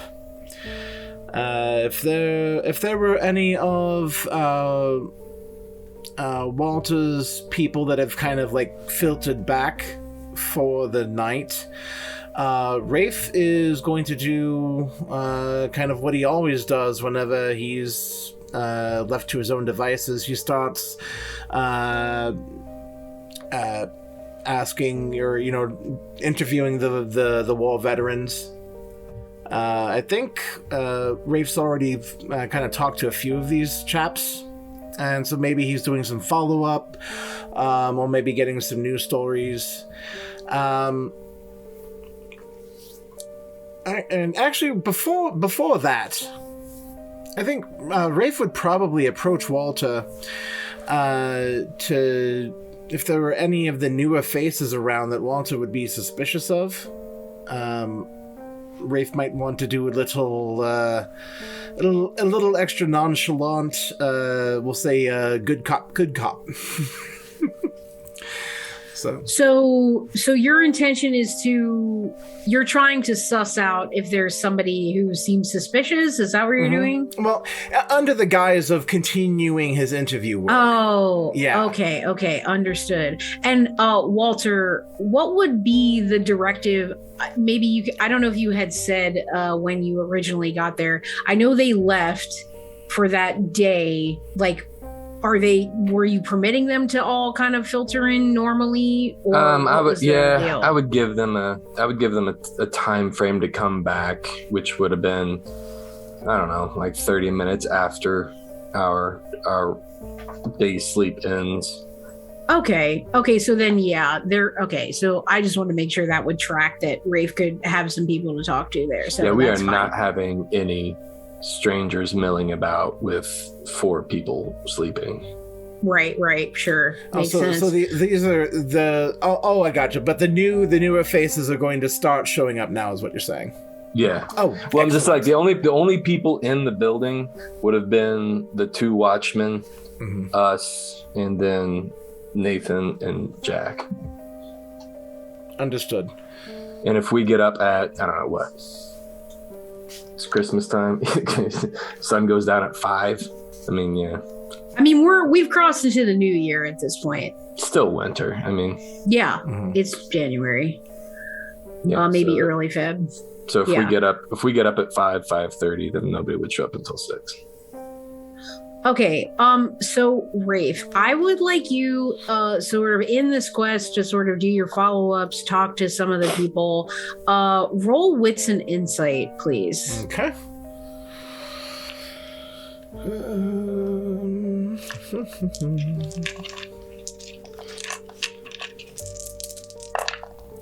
That's 1 success.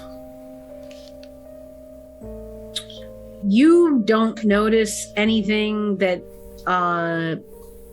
causes you any alarm. Nothing seems really out of place. These seem like Walter's people here, just doing their thing. So nothing particularly, and all the conversations you have are pretty standard. Yeah. Cool. Yeah. All good here. Anything else? Once I think Rafe would probably just kind of linger about. If Lillian deigns to go slumming about the clubhouse, Rafe might... Rafe might try striking up a little side conversation with her. Otherwise, he's going to just wait for Tommy to wake up, and then we're going to figure out what the hell we're going to do next. Okay, so yeah, Lillian's turn now. When Lillian wakes, if I see Rafe as I'm moving through, I will speak to him. Otherwise, I am actually going to go check on Tommy and Nathaniel. If Tommy is not in there with Nathaniel, then I'm going to check on... I see that now. I'm going to just check on Nathaniel. Is he awake? Or like I said, if going through, if I see Wraith, then yeah, I'll absolutely talk to him. But my goal is to go where Nathaniel was, essentially, before Tommy wakes up.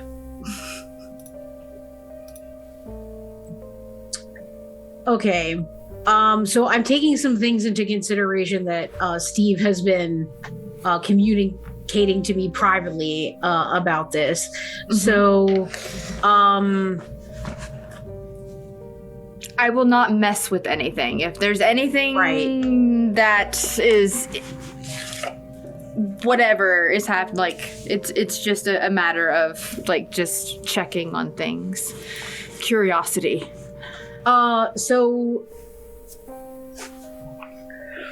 Tommy is not there, and Nathaniel is still in the bed that he kind of was in, that Tommy put him in eventually, but he is awake, and he's sitting on the bed, and he's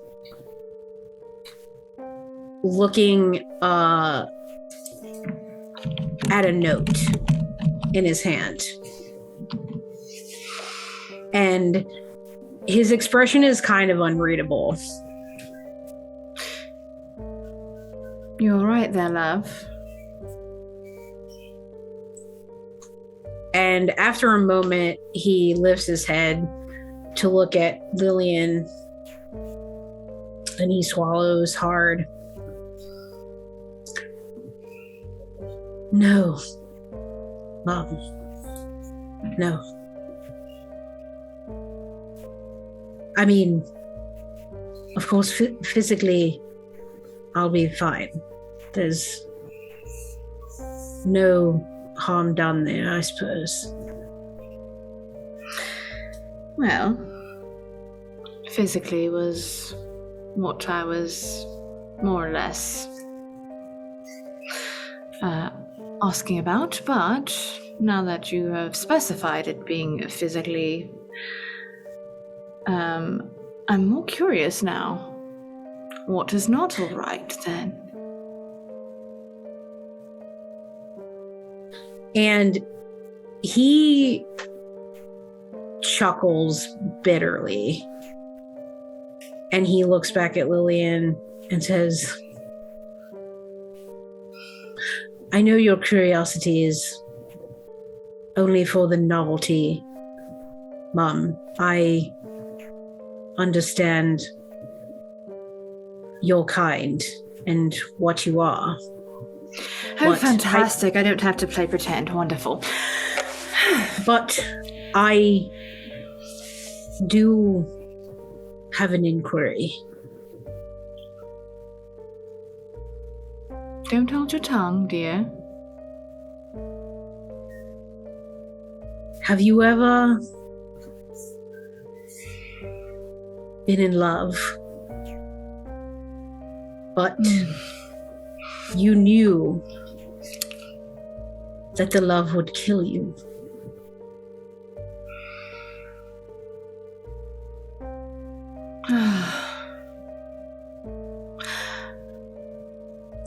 That's the thing about love, darling. It's going to kill you one way or another.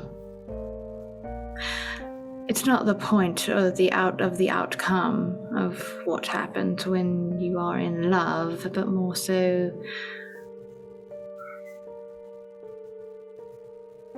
The journey, right? That's the right words.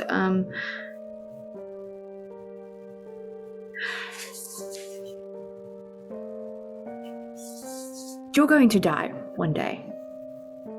Whether you like it or not, it's going to happen. Unless, by some chance, you become something else. If you don't, you're going to die one day. My aging has already stopped. Right. And that's all well and good, but again, in one way or another, death comes for everyone. It's going to come for me one day, whether it is tomorrow or 1,000 years from now, 2,000 or millennia for that matter. It's going to eventually. Whether it is an actual permanent death or a very long sleep that feels very much so like death, it's going to happen. There's no stopping that, really. The point that I'm getting to, darling, is that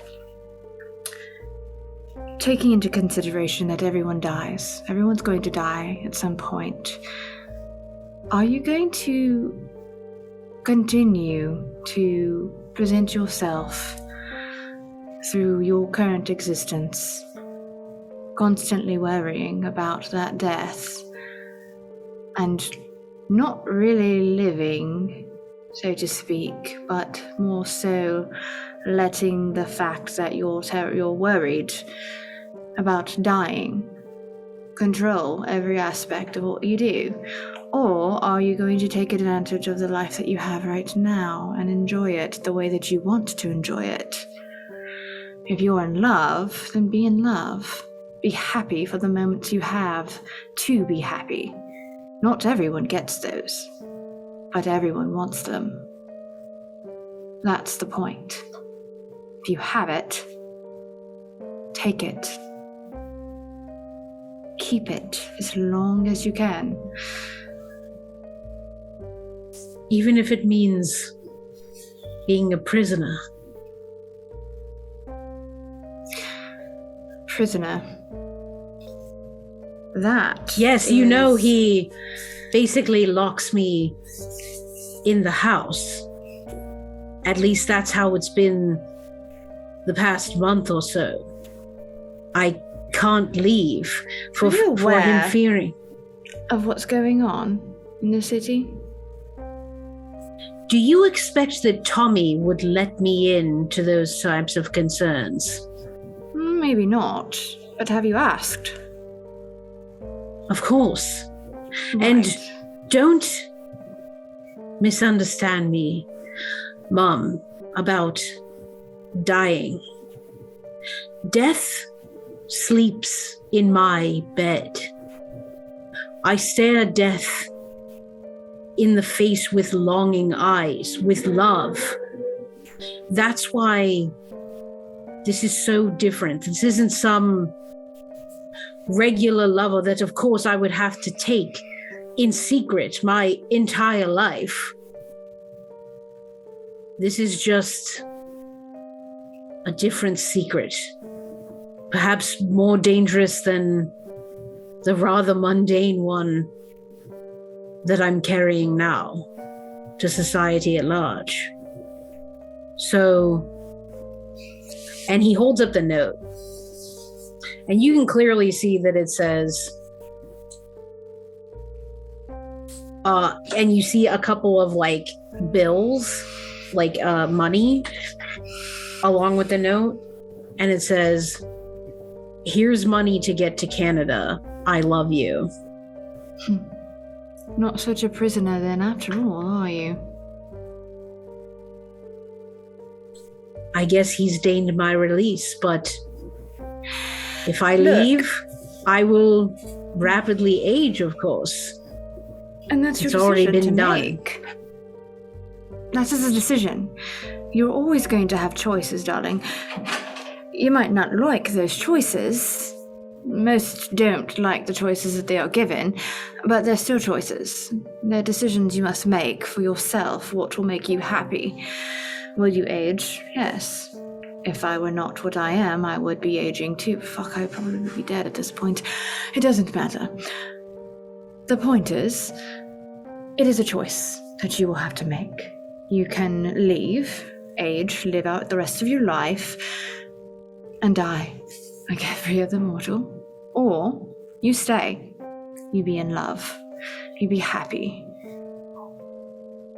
You can ask for Tommy to be more open about things, but I can pretty much tell you that the reason that he's probably kept you under lock and key is the same reason that I've kept mine under lock and key. There are a lot of very unsavory things afoot right now, hence what recently befell you.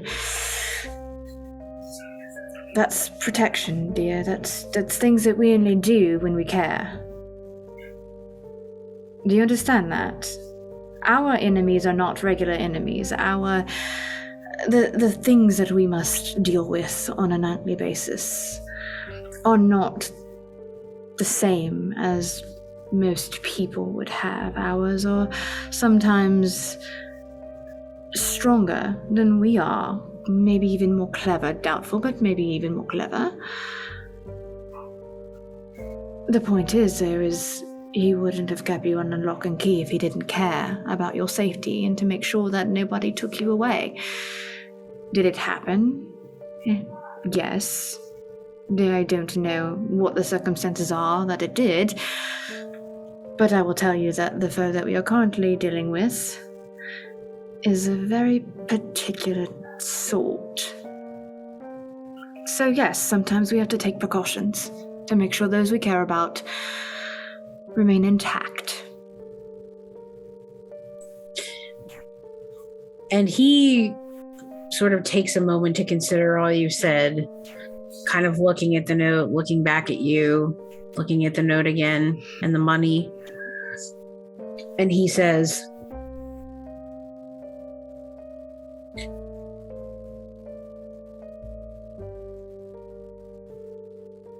I may love him after a fashion, all things considered, the nature of the bond that we share, which is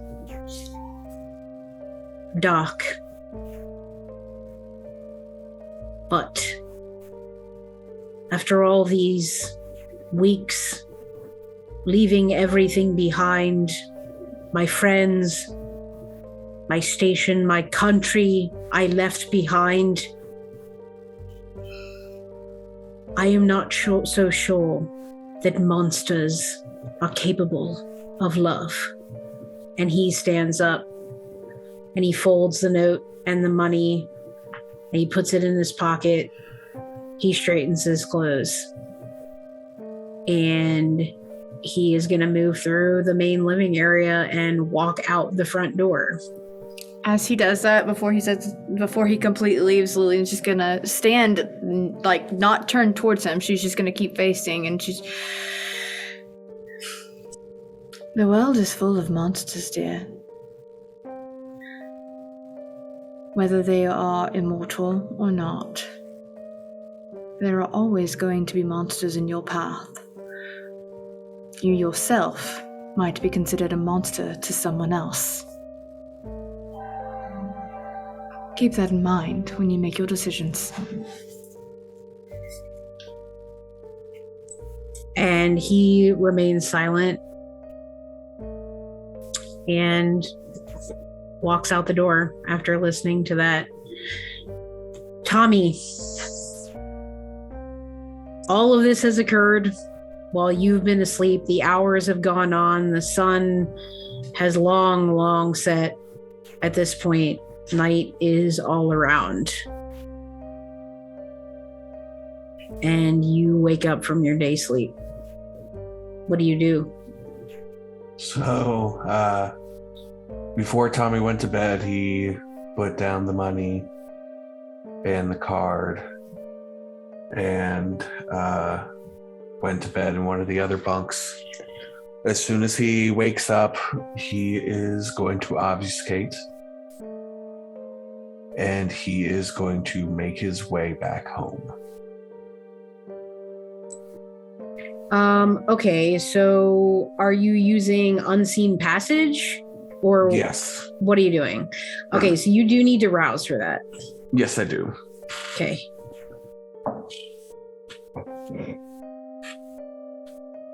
I'm good. Okay, so you wake up, you obfuscate, and then you just leave. I'm currently, my mind is very set on one thing, and it is to be in the house right now.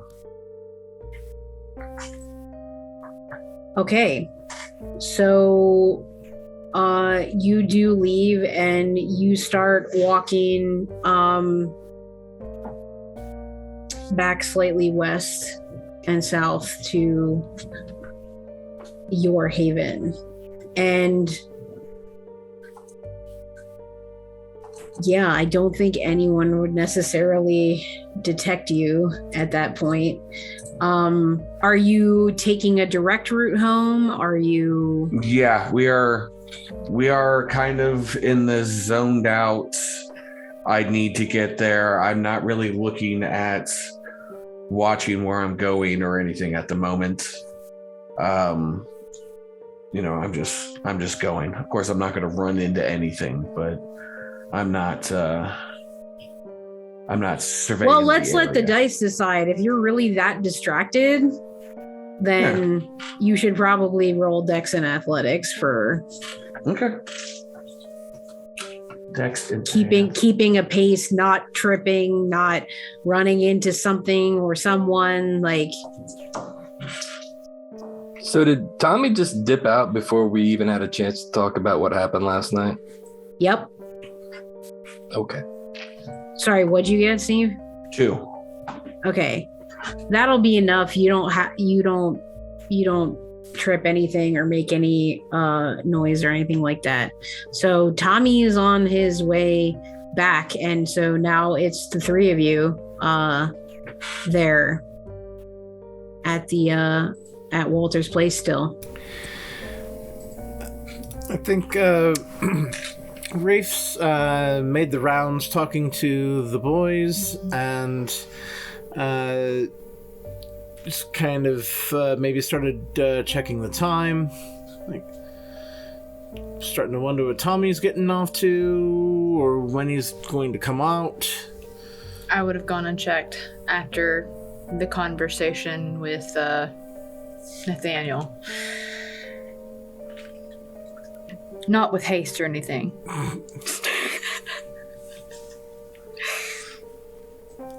Yeah, Tommy's gone. Bloody hell. What? Least he could have done was taken me along with him. Shit. Those Irish and their good buddies. What? What do you mean? Tommy's gone. He has made his grand exit. Less grand, though, considering no one saw it. Great. Well, I mean, from here, what are we going to do? Go on without him, or what? I mean, what else are we going to do? We have much to discuss. He's not currently here. I'm sure at some point, at least one of us will see him. Can fill him in then.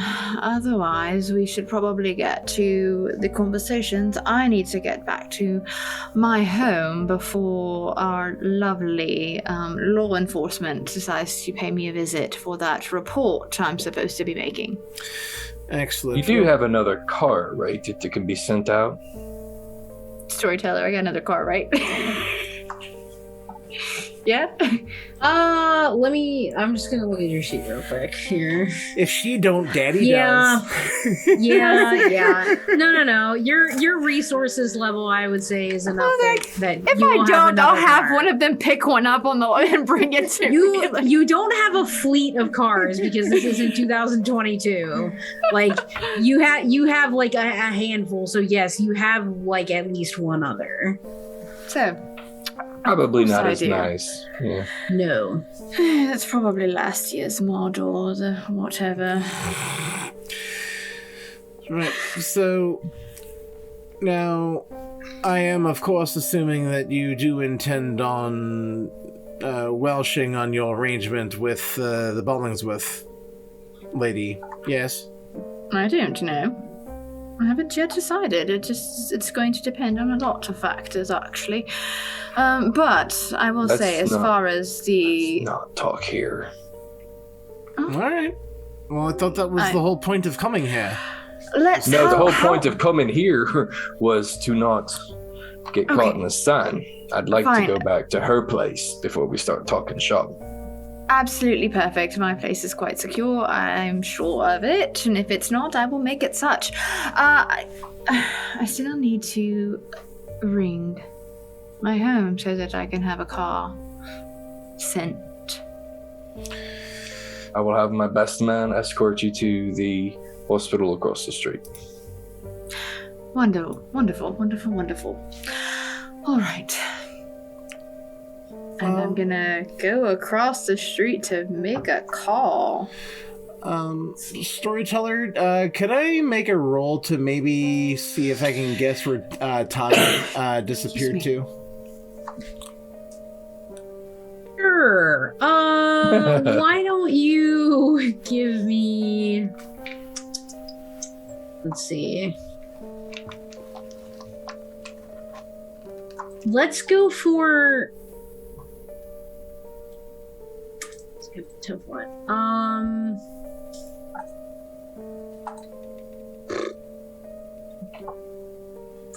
Intelligence and streetwise, let's try. Okay.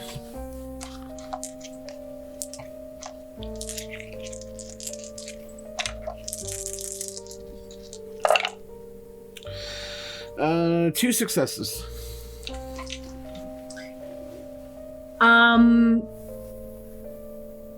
You would probably guess that Tommy is going somewhere familiar because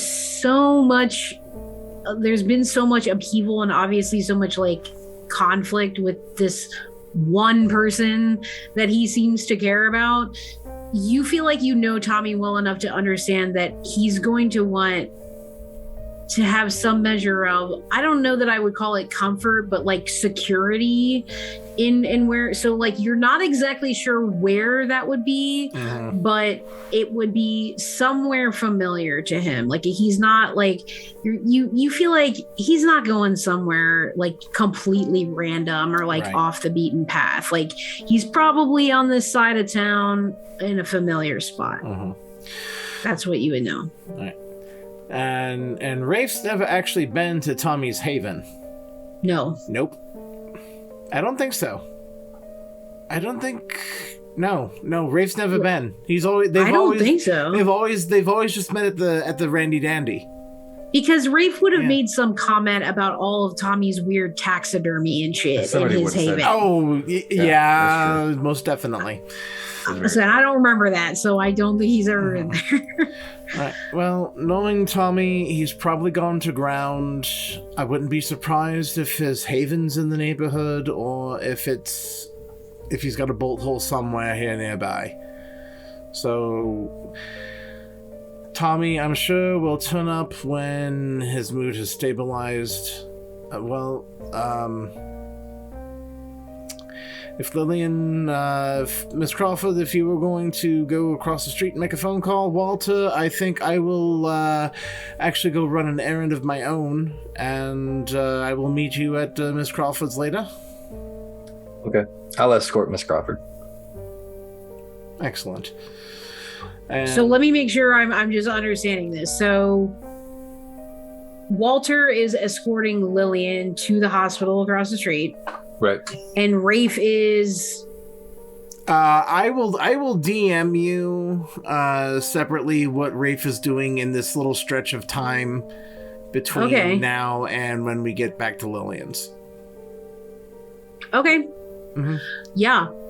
Sure. That's totally fine. Okay. So Tommy has disappeared into the darkness. Rafe will let me know. And so we'll just do this. We'll say, Lillian and Walter, you get to the hospital without incident. It's definitely quieter out in the neighborhood tonight as opposed to last night, certainly.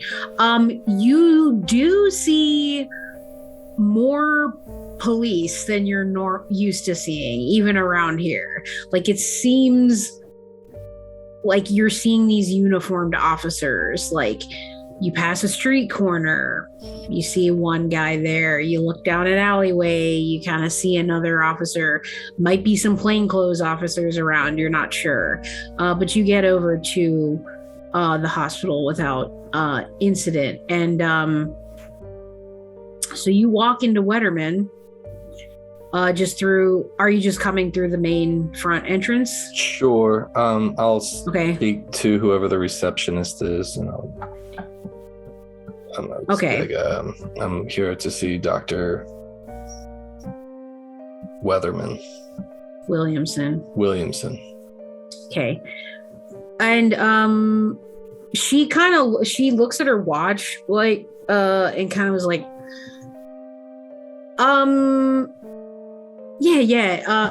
he's in.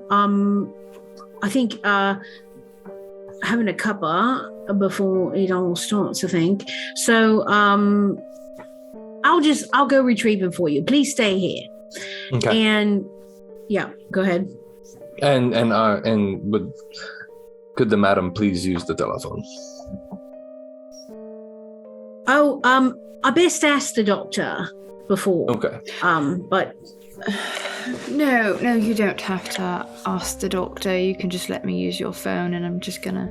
She's actually She's actually the benefactor of this fine establishment. You wouldn't be here if it wasn't for my money.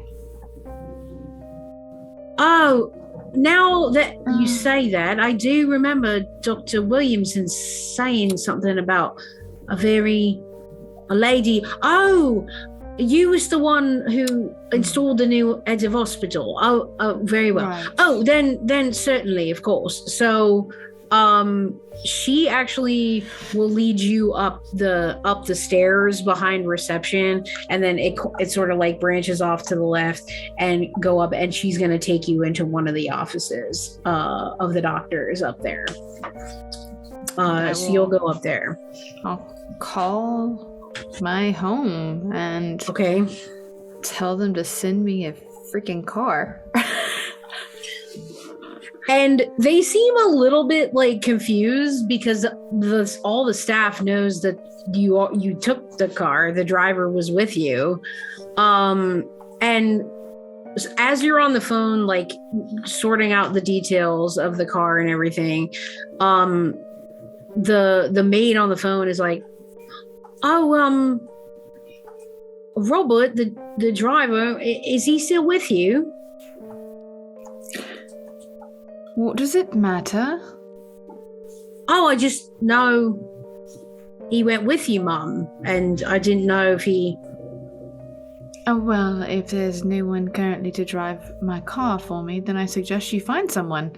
Now. No, I mean, Jeremy can drive, it's just... Fantastic, send Jeremy. All right, What is Mum. the problem, darling? What is the problem? Spit it out. I'm on it. There's no problem. I'm just trying to make sure, just make sure the staff is doing what they're supposed to be doing, Mum. Well, Robert is probably dead, and the other car is going to need...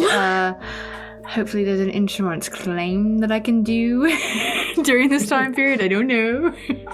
And the staff should be Robert's dead. Another car. Oh no, we're going to have to get another car. Yes, Robert's dead. Kicked me out of the car, and then I don't know what he did, but there was fire and a car accident. I don't really know what happened. It was also very confusing.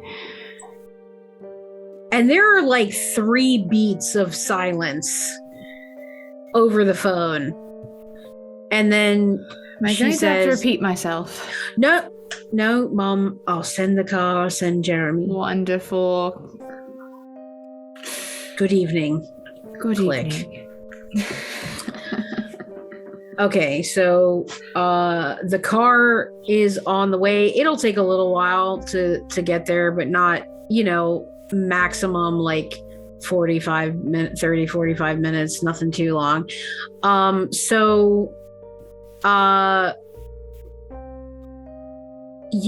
Walter, so you're still up there at reception as this phone call was occurring upstairs.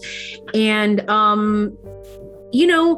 the hospital definitely seems like it's doing a bit better than what you had seen it. There are some newer looking beds. There's maybe like a small renovation that's been done in one of the wings.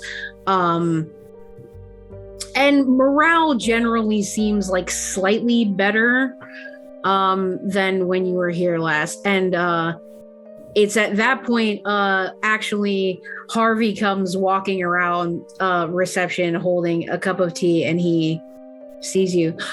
Oh, Walter, it's so nice to see you. It feels like it's been ages. You're muted. Yeah. Dr. Williamson, how are you? Oh, I'm doing all right, sir. Things have improved a bit around here, for which I'm quite thankful. Well, I'm glad. I was just coming in to see how things were moving along. If there have been any further concerns that may have popped up.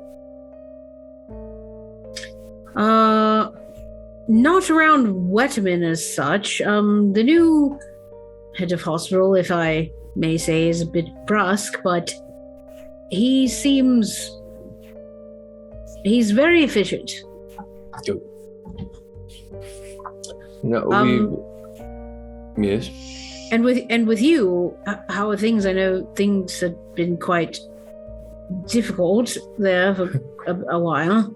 They're still difficult.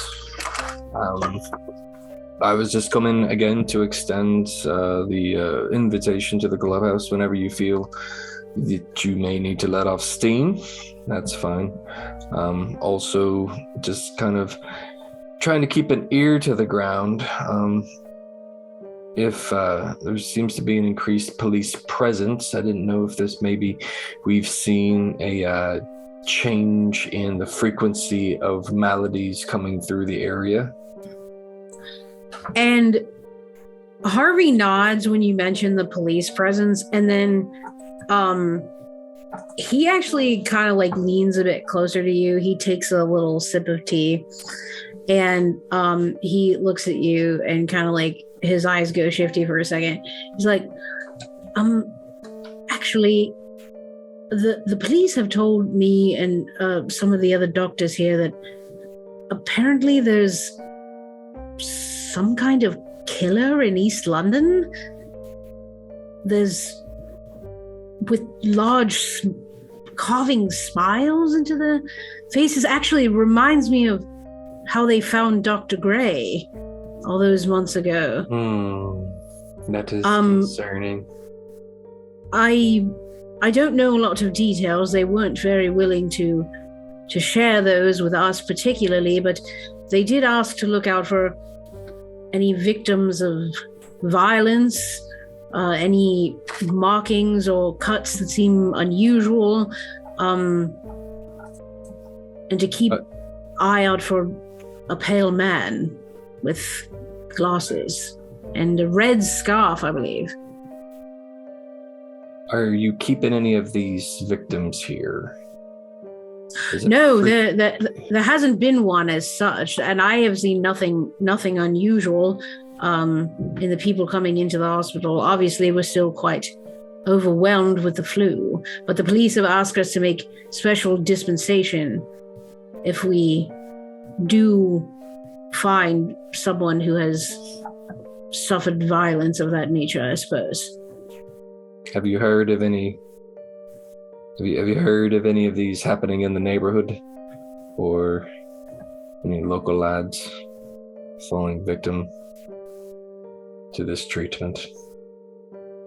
In this particular part of East London, no, but I have heard around the Thames there was an altercation of some kind at a pub on the East End as well. Two men dead. Very abrupt and disturbing, I'll say, but nothing in very, very close proximity to the hospital.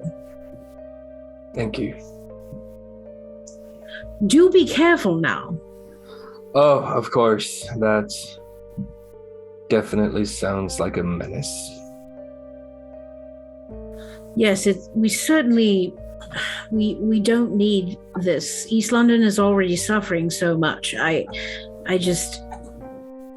try not to think about it, honestly, until I'm faced directly with it, because there are many other things that need my attention. But I'll be sure to let you know if I do end up treating any of those people. It would be a shame if it happened in my neighborhood with all of the goodwill we're trying to spread. Yes, and you are trying so hard to do well for St. Catherine's and Wapping, and I hope for better days and nights for all of us, indeed. Do take care and let me know if anything distressing continues to happen. Of course, Mr. Price. Take care. I'll see you. You can talk to any and of he the. walks up. Okay, Go ahead. you can talk to any of the lads as they make their rounds. Wonderful. Thank you. And he takes another long sip of tea and he continues off in the direction of the men's ward. So I'm assuming at that point, Lillian, are you just coming directly back down after your phone call? Yeah. Okay. So yeah, you come back down. All right. Well, the car should be here shortly-ish. Do we have to stay here? Oh no, of course not. This is where all the sick people are. You can go across back to where all the healthy people are. Who knows? Wonderful. Although that question was more rhetorical, but that's fine. Should we then walk back over so that you can catch a ride with me? Is that rhetorical as well? No. I don't know if you want a ride or if you're planning Yes, to I will walk. take a ride, thank you. All right. I thought that might be the case, but I'm sometimes between you and Raven told me you want to walk. I don't understand it, but here we are. I believe I have always taken that ride. Work smarter, not harder, is what I say. That is why I do like you, Mr. Price. And then, yeah, I'm gonna start walking back over. Okay, so Walter and Lillian leave the hospital. They make it back to Walter's Haven and they're let in immediately. Nothing happens in particular there. So yeah, now you're just kind of waiting on the car for a little while here. So you're just kind of milling about there. Some of the boys they're gambling, they're kind of talking to each other. There's like some configuration going on with the logistics of the patrols. A couple of them are talking about like the increased police presence. You overhear. And one of them actually, one of the guys, he's like a really tall, slender guy with like red hair and freckles. And he comes up to Walter. He's like, Walter, I didn't know if you heard, but apparently there's some kind of murderer in the neighborhood. Like, you seen the police out on the corners and all that? From what I've heard is that there's a murderer in surrounding areas, but not in this neighborhood. So it's important we keep an eye out in this neighborhood. Why? But you know, lots of dark alleyways in Wapping. Like, it's easy enough to wind through the streets, get to different areas. So yeah, we should be quite vigilant, I imagine. Right. But stay out of the police. Have you seen anything? Have you seen anything out at night? Well, I'm most primarily out at night. I know. Have you seen anything strange then? Well, I've seen all kinds of strange things, but I don't think anything that has anything to do with this. But not like a pale man in a red scarf. I hear there's monsters flying around. I have heard the monster thing. Monsters? Yeah. Of course. Lots of monsters. Seems they take to the skies, waiting for poor, unsuspecting targets to be. What is right this from world? The streets. What is this world coming to? Monsters in the sky and pale men in scarves. Next thing you tell me, the fairies will be coming out of the sewers. It's all a load of rubbish, if you hear me. It's just the fact that the Lord does not want to do their jobs and keep the people safe, so here they are making up stories of monsters and boogeymen who wait in the dark. So let's not get in their ways. Nobody wear any red scarves. But it is not my intention to belittle you. We will treat this very seriously. Perhaps everyone just wear a red scarf. Really give the police a run for their money. Now, Ms. Crawford, we do want people to be safe now. Of course. And they'll be perfectly safe. I don't think. And his head's just like ping-ponging between you two as you like have this exchange. And he crosses his arms and he kind of squints his eyes. He's like, well, you know, everyone's all happy because the war's over and all, but things are still mad. Like the flu and all that, so the world's still mad. So monsters flying around, I mean, sounds right to me. And then he kind of like storms off, like he seems kind of pissed. Jesus, I gotta go fix this. No, Mr. Price, let it be for now. No, once we start letting division ride, and that it's no good for the pack. And it's at that moment that one of the watchmen at the door like opens the door inside and kind of like searches around for Walter. He's like, Walter, there's a car here. Ah, splendid. Give me 1 second. Really? I go find the tall red-headed gentleman. Apologize for making him feel small. He is a valued member of the pack. His sense of duty to us and the in the neighborhood is everything to be aspiring to, and that I hope that he continues his good work. But just keep an eye out for the man in red. Don't go looking for him. And he, you know, he'll sort of like accept all that. And he does just make like one comment and he's like, well, I thank you. I appreciate that. But I thought you'd know, like, the clubhouse it's not a place for I-born ladies. What, are you courting her or something?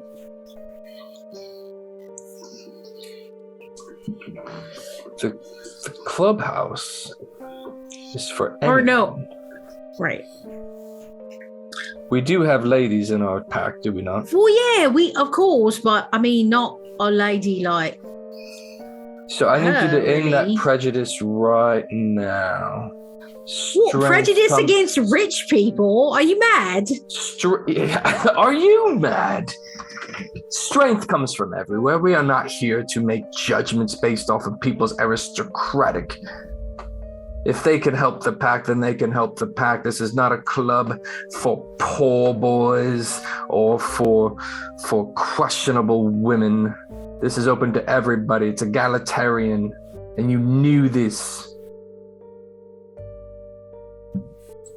I mean, she certainly does seem to have a strong personality. So there is that. Strength But of course, strength comes in all forms. Can't turn away anyone because what could they have to possibly contribute? Everyone's got a different strength. I understand that. I apologize. Yeah, sounds like you've internalized it quite well. I'm sorry.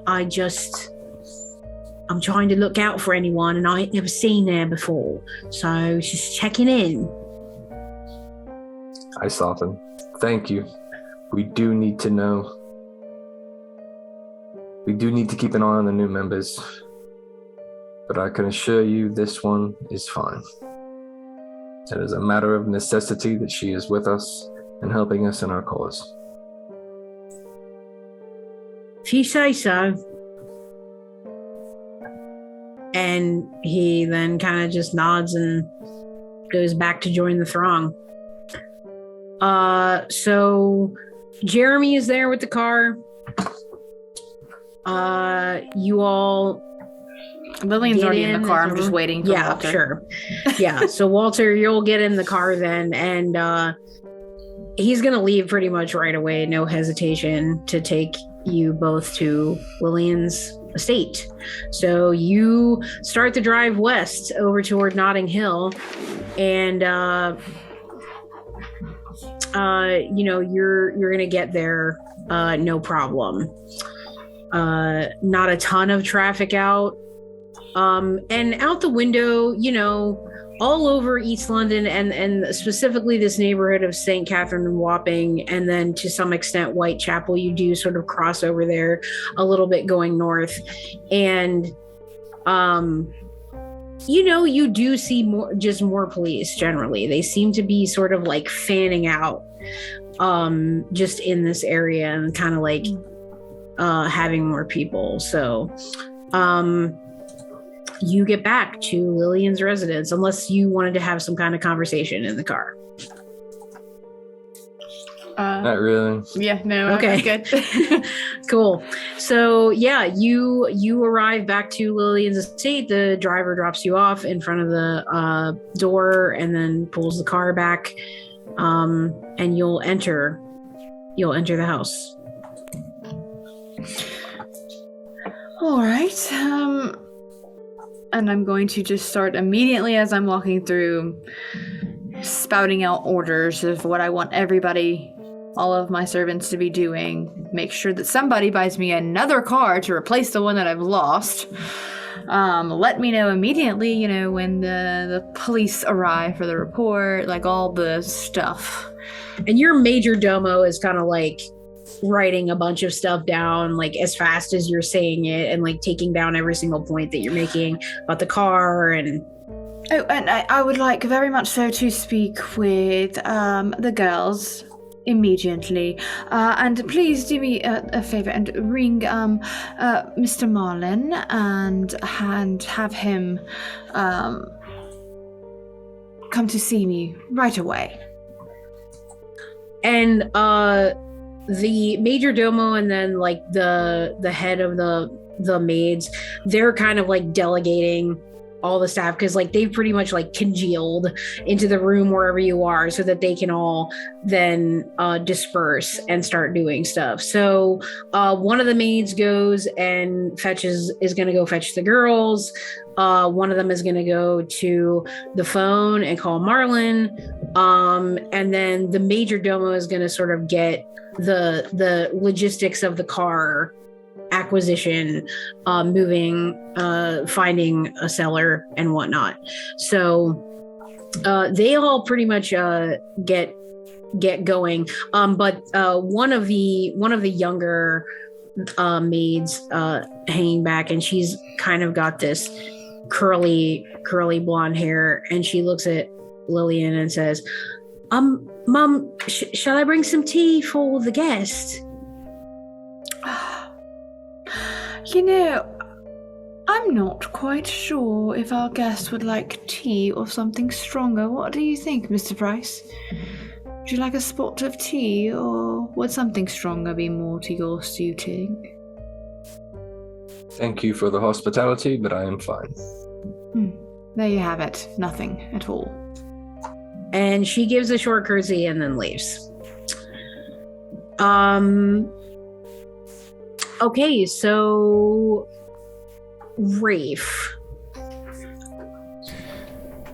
I read what you sent me. Yeah, and I'm going to just take half on writing that article. Sure. This is for Lillian. I'm not putting any effort into it. I'm just taking half. Just Fine, she doesn't need effort. one article. So 4. 4 successes. Okay. Just to I made a prove note that's of what that. I was having you do. Yes. Okay, I've made a note there.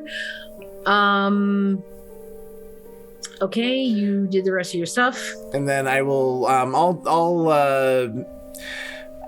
you know what? I'm gonna splurge, and if there is, one of those if there is a carriage or, some sort of, public transport that Rafe could snag, he will go ahead and he'll spend the extra dosh to actually get a ride to Lillian's.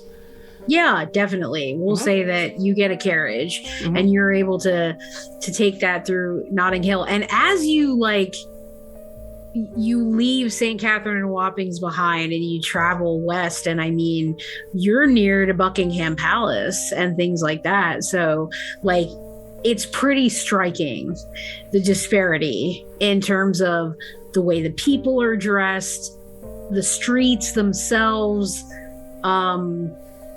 even the street lamps, everything just starts to look kind of nicer and nicer as you head towards Notting Hill. And the mood's probably taken him, and there's a poem in this somewhere, and he's maybe taking a little inspiration, writing some notes down in his notepad to go along with the chicken scratch scribbles that he was doing earlier for Lillian.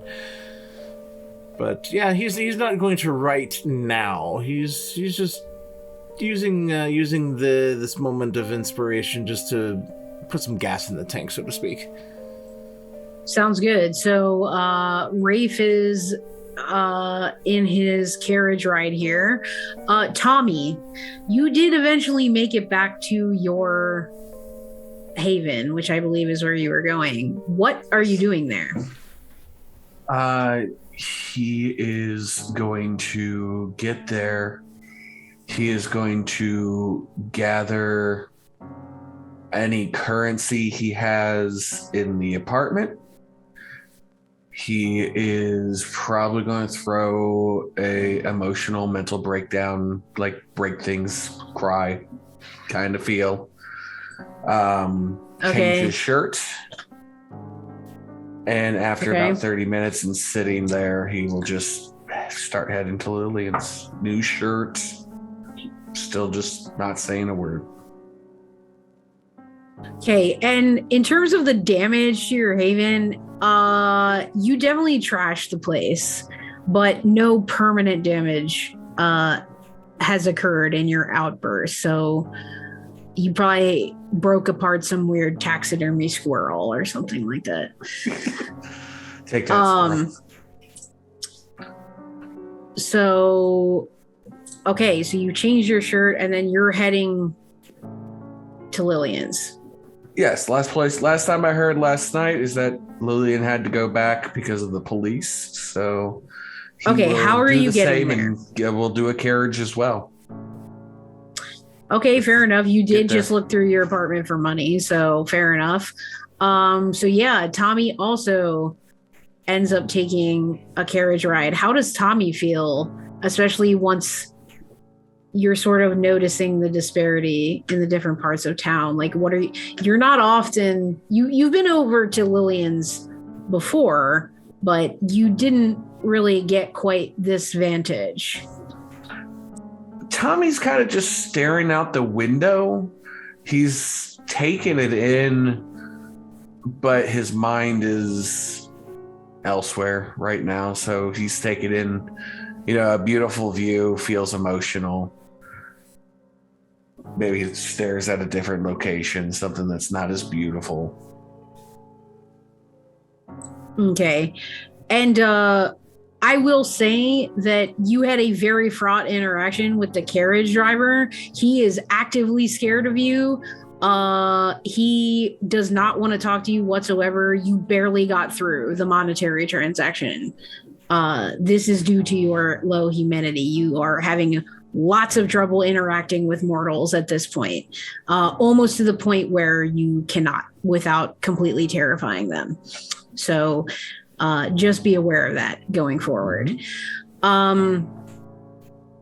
Okay, so we will then cut back over to Lillian's estate. And before Rafe and Tommy arrive, Mary Alice and Bess are entering. Lillian, what room are you in right now? I'm going to be in I imagine that I probably went into the study. Or actually, I'll probably take them into the study parlor room. Just the parlor. Okay, so they go with you into the parlor, and they sit down in some of the upholstered chairs, and they're sort of looking at each other, and they're like, "Hello, Mom. How are you?" Oh, absolutely perfect, darlings. Just a few questions. How is everyone feeling? All is well? Yes. Mary Alice kind of nods. And Bess is smiling really like. She's like, yes, it's going ever so well with Nicholas. Mm-hmm. Wonderful. So, have any of you lovely girls seen anyone new around? Talked to anyone new that you haven't before? Anything out of the ordinary? Anyone asking more questions than they should be, or taking more interest in things that aren't normally taken an interest in? And Bess kind of chimes in first, and she's like, well, I didn't want to tell you, but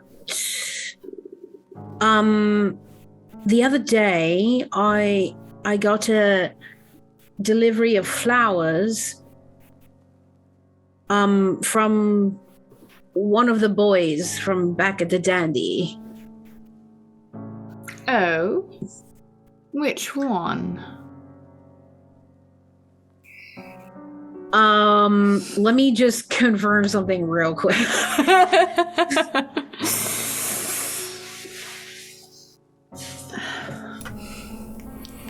I think we all know where this is going. No. No. Your answer, Pat, your answer to my question is no. No. Okay. So, and she said, well, it didn't have his name on it as such, but he talked about our time together and how much he loved me, and it was really a beautiful note. But of course, Nicholas, but I didn't. It's a trifle. I mean, I'm trying to leave it behind me, as you said. The note, Bess. Bring it to me. Now. Promptly. Yes, Mom. And she kind of scurries off to her room. And Mary Alice looks at you in the meantime, and she's like, I haven't been going out. I don't want to catch the flu. I'm very worried about that. It's still the winter time. Everybody's sick, so I've really just been staying here and reading and talking to the staff. It's a bit lonely, but I don't want to get it. So it's best I just stay here. Very well. Very good. Very proud. Smart. Very smart thinking.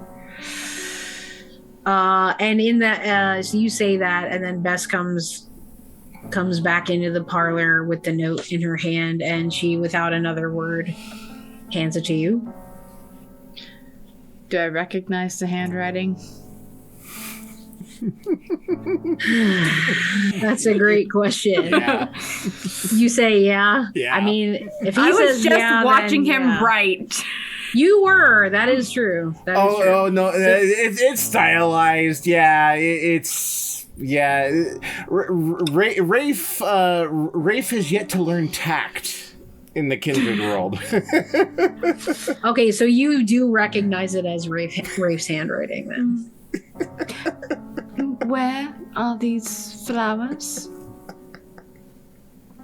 Oh, I just took them up to my room. I know you don't like having. Bring them to me now. What do you want the flowers for? I mean, said they're now, already. Bess. Do not make me say it again. And she is silent and goes back up to the room and comes back down with this like glass vase of flowers. It's nothing too ostentatious, but you know, it's fairly nice, though it is a bit of wilting has begun. Anything else out of the ordinary at all? Anything? And then Beth says, well, I am with Nicholas's family, so of course there are a lot of new people over there, but I mean, it's just staff of the house, his cousins, his uncles and aunts, things like that. Anyone taken an interest in you or our family or anything? It's hard enough to get Nicholas to take an interest, so no. Not his family, parents, siblings? They seem slightly wary of me, but they know I'm from good station and I am an excellent match for Nicholas, so they are a bit aloof, but they're content with my presence. Right. And that's all? That's all. Very well then. You may go. Thank you, Mom. And Mary Alice stands up. They give you their small curtsy and they leave the parlor room. And it is at that point that Rafe and Tommy are showing up, I think. And I'm just going to set the flowers up. Before they show up, like after the girls have left, I'm going to set the flowers and then note on, like I'm going to go into the study. I'm going to set them on the desk. Or on like the little, like, yeah, right there together. And I'm just going to leave them and come back out. And wait for them to get there. And then, Okay. yeah. Walter, what have you been doing? Like, are you just chilling in the foyer? I mean, I'm just waiting until we can begin discussing. I mean, there are certain things that are going to be top of mind. Number one, Tommy being a wanted man, withdrawing a lot of attention. Yeah. I definitely want to talk to Lillian before they get there. Just generally get an idea of. So, this Regina person's a terrible negotiator.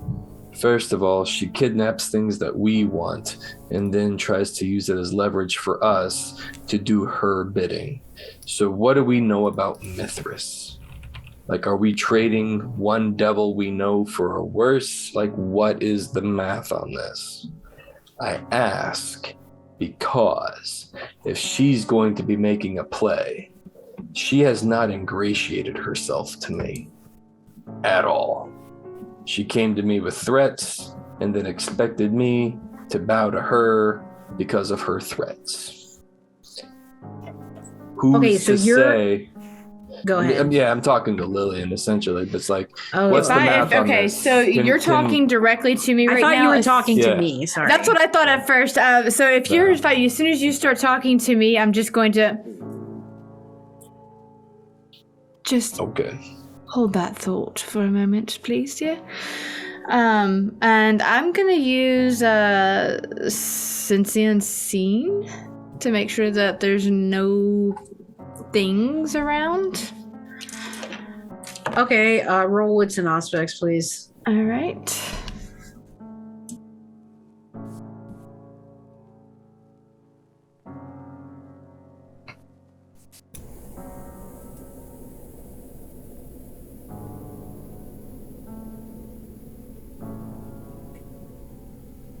Five.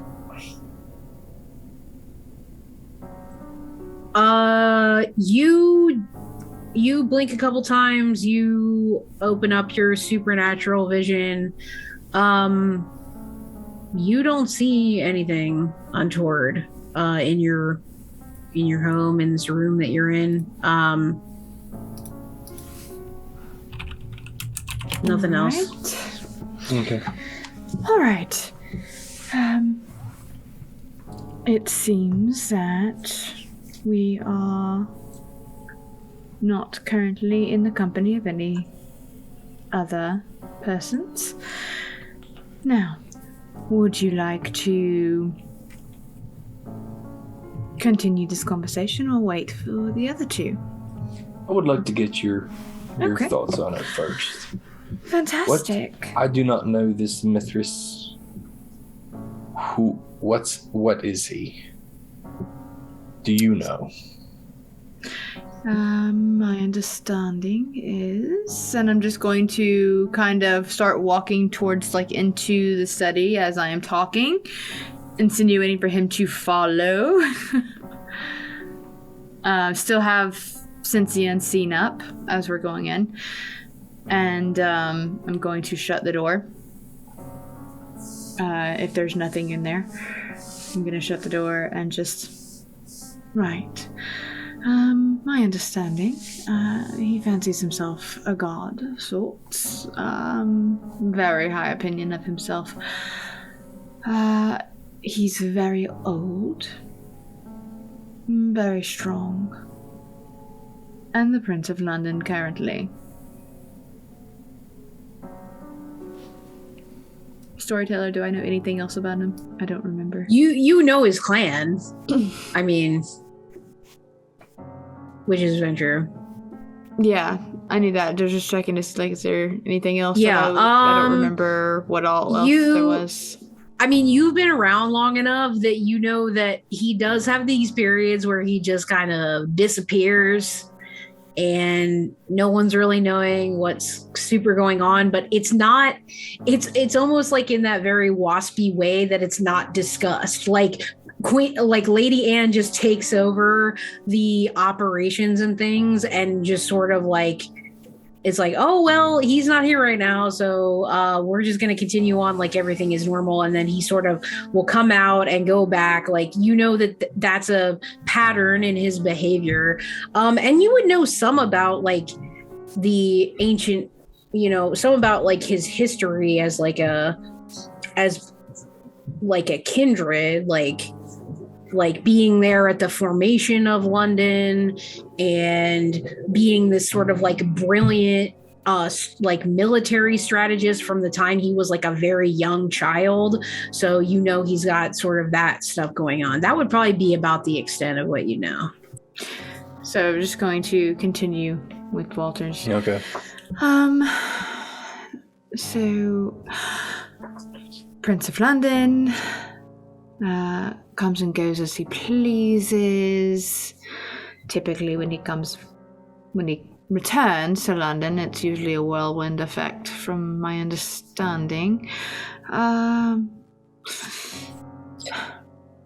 trying to figure out... Necessarily highly thought of by some. Obviously does not like Tremere. Typical Ventry, really? Yeah. I'm trying to get an idea of the math on this one, because everything, as far as I can tell, was working status quo, which is not to say good nor bad, just status quo until flying monsters started showing up, and then we find out that the one that upset the apple cart with these flying monsters is exactly the person who's trying to overthrow Mithras. Now, I don't know which is good or bad. I intend to stay out of it as much as possible. But my question is, how will this blow back on us? Well, from what I've gathered from Regina's, it's apparently a very old blood feud, hence the, Tremere issues and all of that. How will it blow back on us? Well, a lot of ways, darling. See, we are literally in the middle of it all, not necessarily by our own doing, but more so by circumstance. We were tasked to sort out things that were happening, what was going on with the doctors, due to the fact that we happened to actually encounter one of those gargoyle creatures by coincidence, if you will, happening. But because of all of that, we were tasked to sort it all out, and us sorting it all out led to us discovering a very old feud and coup to overthrow the prince. So, we have potentially two very unstable beings. One knows about the other, whereas the other doesn't know. So, that's where we are. And we're in the middle. Yes, in the middle.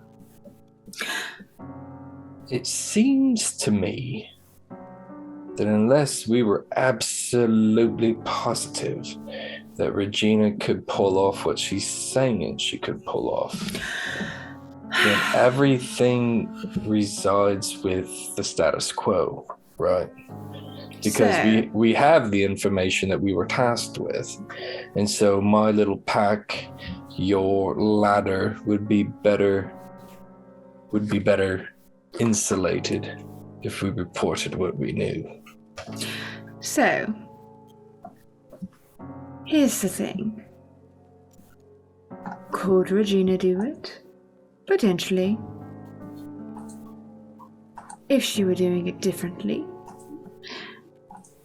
Could she do it by means of her current plot? Absolutely not. Not even a little. And her way of making allies is atrocious. Well, she seems to be very, very using very old methods. Whereas for me, I would absolutely use those same methods, but not necessarily to gain allies, but more so, as I spoke before, leverage, control, not allies. If I want somebody to do what I want them to do, I'm going to put my thumb and a little pressure on something that is important. That's because I want them to do something. I don't care if they are loyal to me or not, I just want it to be done. She is needing loyalty for her little plan to work. So that was a method that was used and has been used by others before. Never works out very well, at least not in the long run. But yes, could it work? Could she successfully accomplish this? Probably, if she went about it a different way. She could very well convince others like us to join her cause. The problem is she's going about it a very terrible way. For example, she could have approached you and informed you of the fact that if Mithras were to find out about your family, your pack, he's not going to be very happy about it, I'm pretty sure. He's not going to like it very much, so especially if it could potentially mean that you would at some point hold more power than he would. been true again. Prince fancies himself a god, narcissistic. That kind of pans out for that.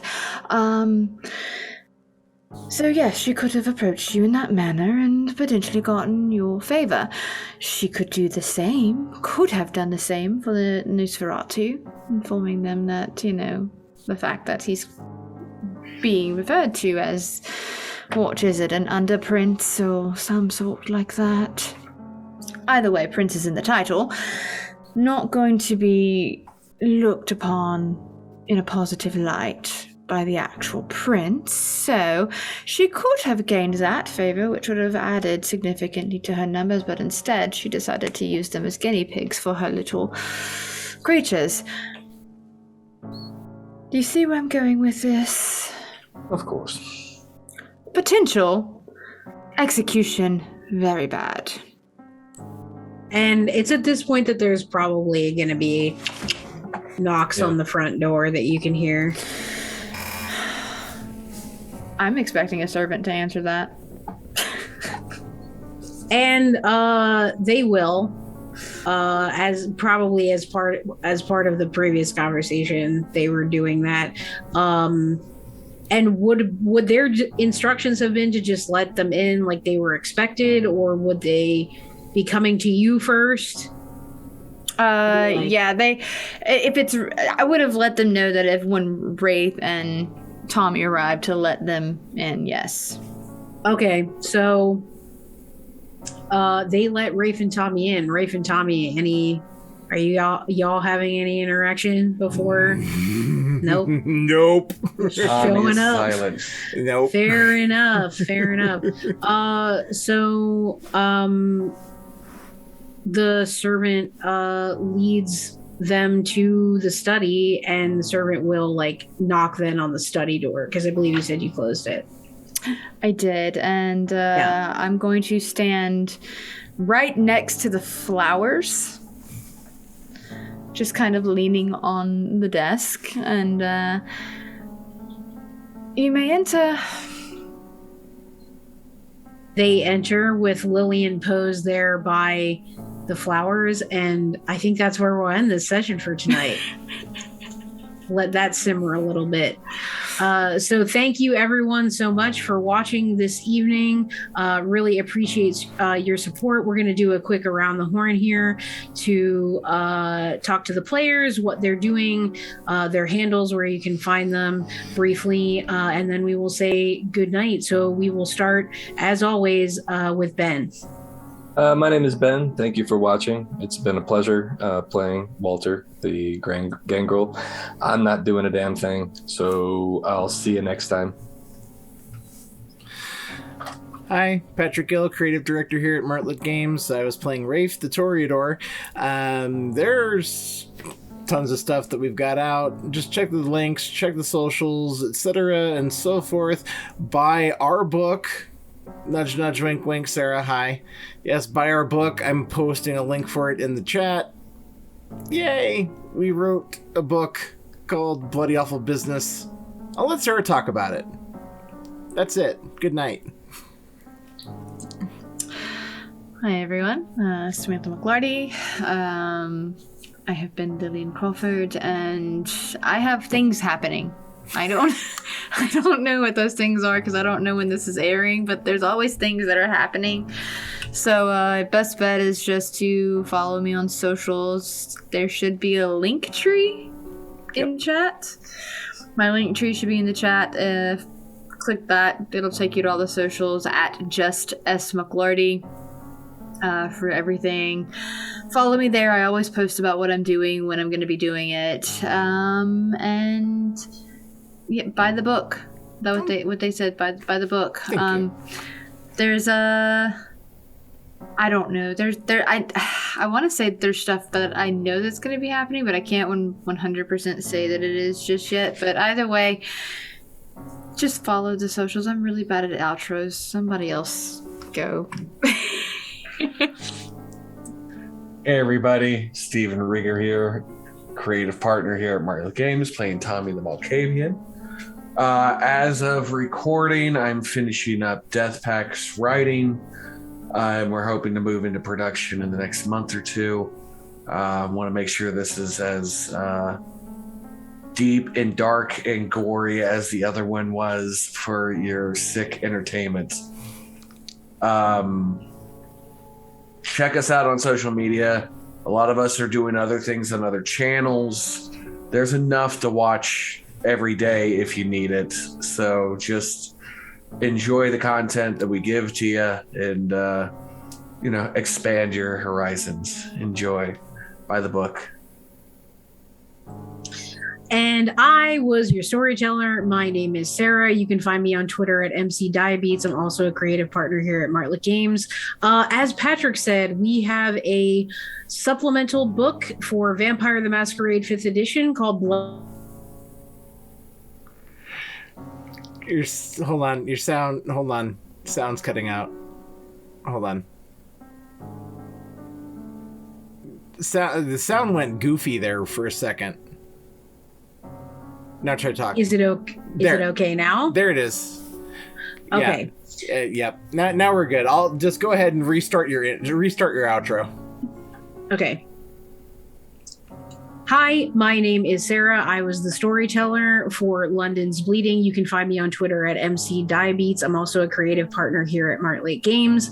As Patrick said, we have a Vampire the Masquerade 5th edition supplement on the Storyteller's Vault called Bloody Awful Business, which is a kindred guide to the circulatory system, which is a lore sheet from the V5 core book that we have expanded to tell you about exactly how that operation works, the mortal vessels under their control, and all the gruesome details about how the system functions.